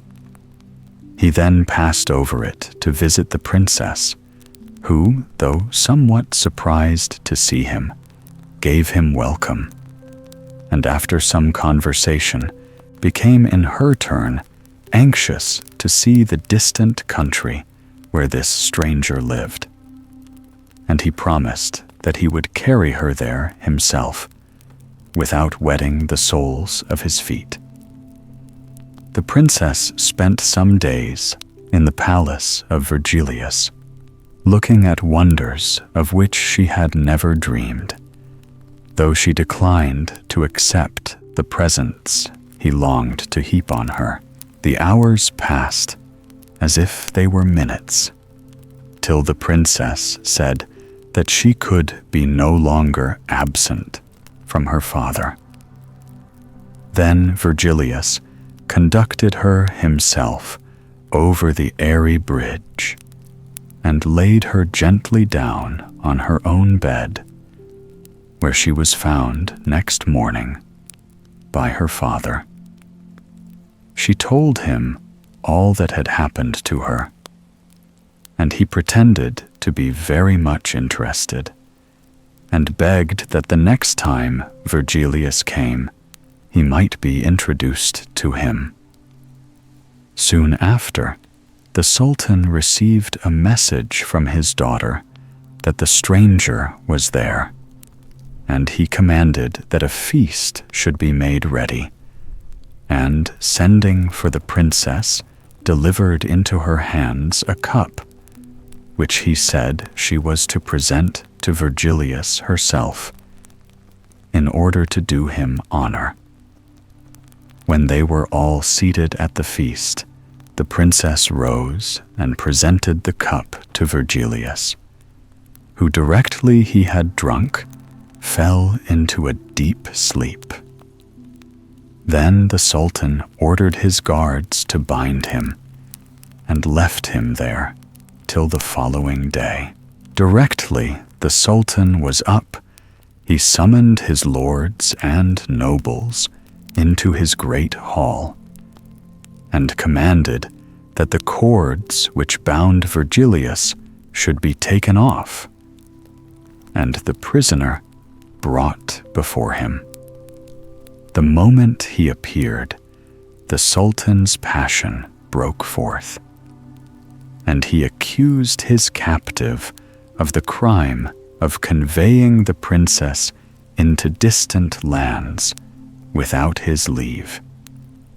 Virgilius replied that if he had taken her away, he had also brought her back, when he might have kept her, and that if they would set him free to return to his own land, he would come hither no more. "Not so," cried the Sultan, "but a shameful death you shall die." And the princess fell on her knees and begged she might die with him. "You are out in your reckoning, Sir Sultan," said Virgilius, whose patience was at an end, and he cast a spell over the Sultan and his lords, so that they believed that the great river of Babylon was flowing through the hall, and that they must swim for their lives. So, leaving them to plunge and leap like frogs and fishes, Virgilius took the princess in his arms and carried her over the airy bridge back to Rome. Now Virgilius did not think that either his palace or even Rome itself was good enough to contain such a pearl as the princess, so he built her a city whose foundations stood upon eggs, buried far away down in the depths of the sea. And in the city was a square tower, and on the roof of the tower was a rod of iron, and across the rod he laid a bottle, and on the bottle he placed an egg, and from the egg there hung chained an apple, which hangs there to this day. And when the egg shakes, the city quakes, and when the egg shall be broken, the city shall be destroyed. And the city Virgilius filled full of wonders, such as never were seen before, and he called its name Naples. Mogarzea and His Son. There was once a little boy whose father and mother, when they were dying, left him to the care of a guardian. But the guardian whom they chose turned out to be a wicked man, and spent all the money. So the boy determined to go away and strike out a path for himself. So one day he set off, and walked through woods and meadows, till when evening came, he was very tired, and did not know where to sleep. He climbed a hill, and looked about him to see if there was no light shining from a window. At first, all seemed dark, but at length he noticed a tiny spark far, far off, and plucking up his spirits, he at once went in search of it. The night was nearly half over before he reached the spark, which turned out to be a big fire. And by the fire, a man was sleeping, who was so tall he might have been a giant. The boy hesitated for a moment what he should do. Then he crept close up to the man and lay down by his legs. When the man awoke in the morning, he was much surprised to find the boy nestling up close to him. "Dear me, where do you come from?" said he. "I am your son, born in the night," replied the boy. "If that is true," said the man, "you shall take care of my sheep, and I will give you food. But take care you never cross the border of my land, or you will repent it." Then he pointed out where the border of his land lay, and bade the boy begin his work at once. The young shepherd led his flock out to the richest meadows and stayed with them till evening, when he brought them back, and helped the man to milk them. When this was done, they both sat down to supper. And while they were eating, the boy asked the big man, "What is your name, father?" "Mogarzea," answered he. "I wonder you are not tired of living by yourself in this lonely place." "There is no reason you should wonder. Don't you know that there was never a bear yet who danced of his own free will?" "Yes, that is true," replied the boy. "But why is it you are always so sad? Tell me your history, father." "What is the use of my telling you things that would only make you sad too?" "Oh, never mind that. I should like to hear. Are you not my father? And am I not your son? Well, if you really want to know my story, this is it. As I told you, my name is Mogarzea, and my father is an emperor. I was on my way to the Sweet Milk Lake, which lies not far from here, to marry one of the 3 fairies who have made the lake their home. But on the road, 3 wicked elves fell on me and robbed me of my soul, so that ever since I have stayed in this spot, watching my sheep without wishing for anything different, without having felt one moment's joy, or ever once being able to laugh. And the horrible elves are so ill-natured that if anyone sets one foot on their land, he is instantly punished. That is why I warn you to be careful, lest you should share my fate. All right, I will take great care. Do let me go, father, said the boy, as they stretched themselves out to sleep. At sunrise, the boy got up and led his sheep out to feed, and for some reason, he did not feel tempted to cross into the grassy meadows belonging to the elves, but let his flock pick up what pasture they could on Mogarzea's dry ground.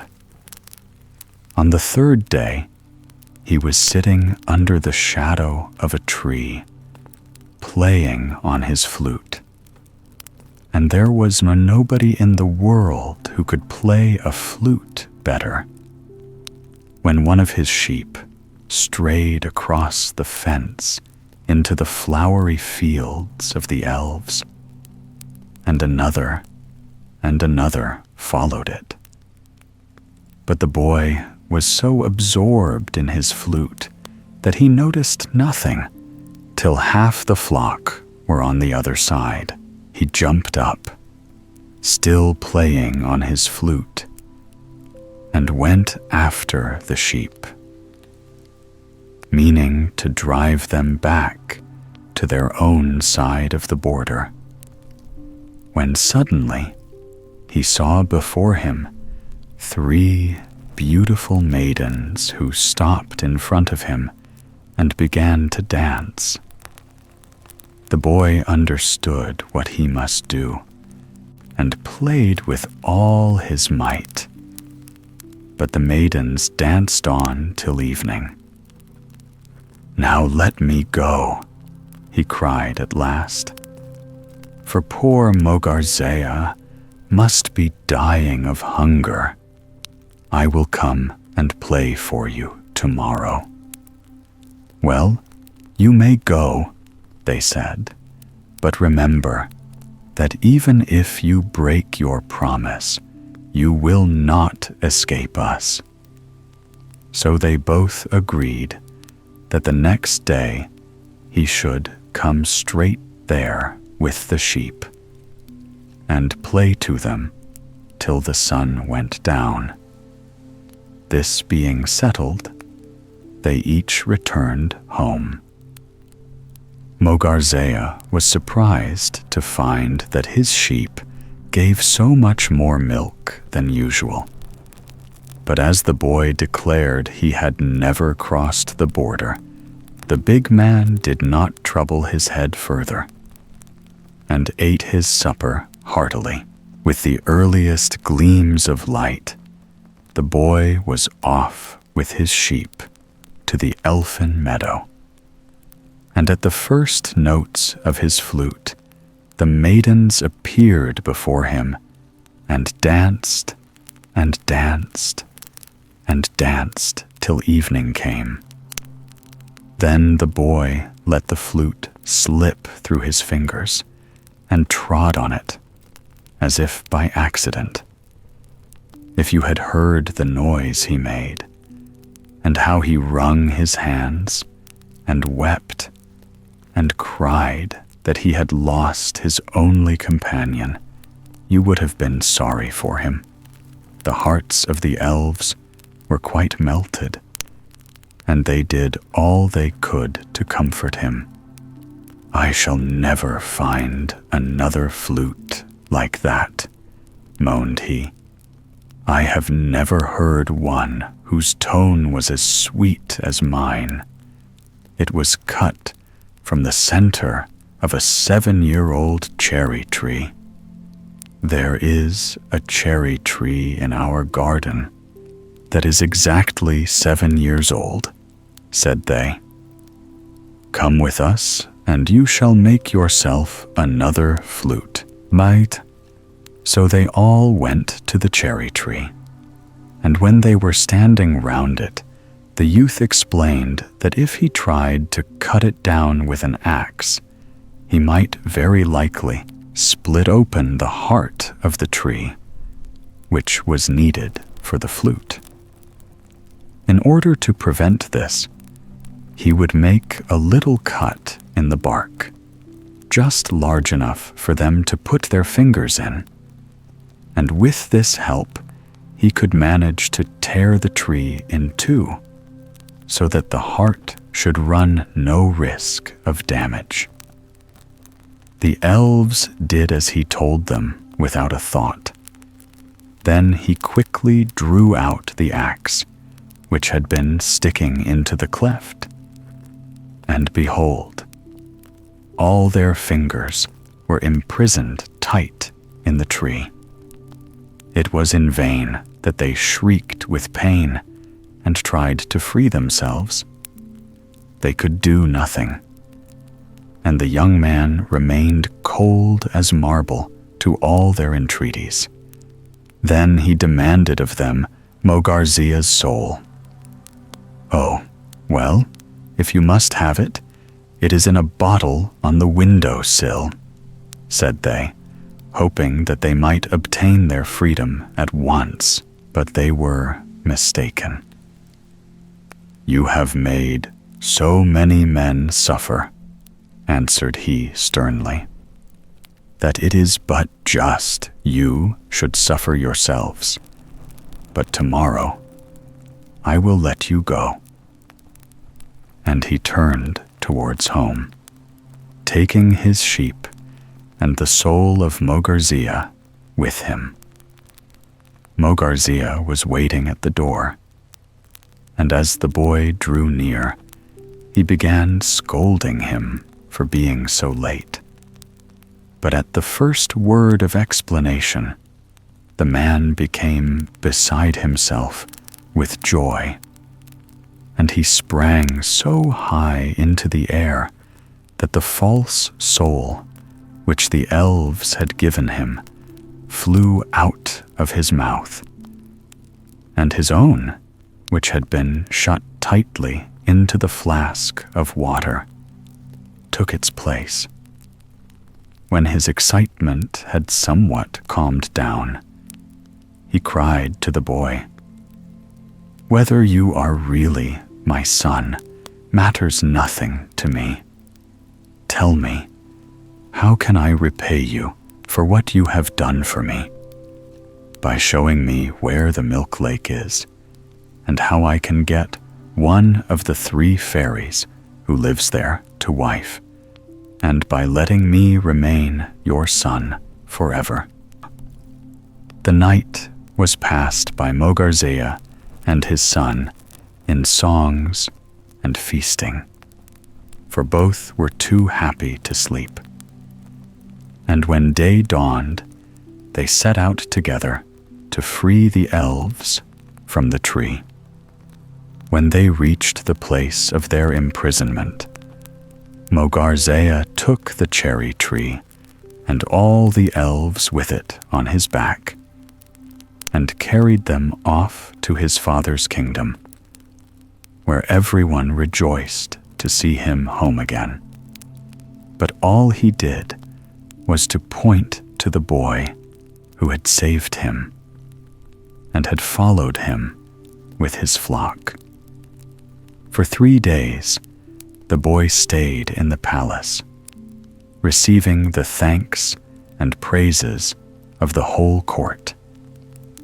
Then he said to Mogarzea, "The time has come for me to go hence. But tell me, I pray you, how to find the sweet milk lake. And I will return, and will bring my wife back with me." Mogarzea tried in vain to make him stay, but finding it was useless, he told him all he knew, for he himself had never seen the lake.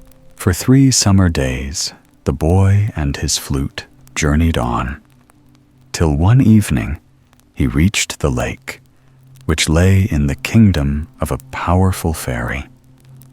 The next morning had scarcely dawned when the youth went down to the shore and began to play on his flute. And the first notes had hardly sounded when he saw a beautiful fairy standing before him, with hair and robes that shone like gold. He gazed at her in wonder, when suddenly she began to dance. Her movements were so graceful that he forgot to play, and as soon as the notes of his flute ceased, she vanished from his sight. The next day, the same thing happened, but on the 3rd, he took courage and drew a little nearer, playing on his flute all the while. Suddenly, he sprang forward, seized her in his arms, and kissed her, and plucked a rose from her hair. The fairy gave a cry, and begged him to give her back her rose, but he would not. He only stuck the rose in his hat, and turned a deaf ear to all her prayers. At last she saw that her entreaties were vain. and agreed to marry him, as he wished. And they went together to the palace, where Mogarzea was still waiting for him, and the marriage was celebrated by the emperor himself. But every May they returned to the milk lake, they and their children, and bathed in its waters.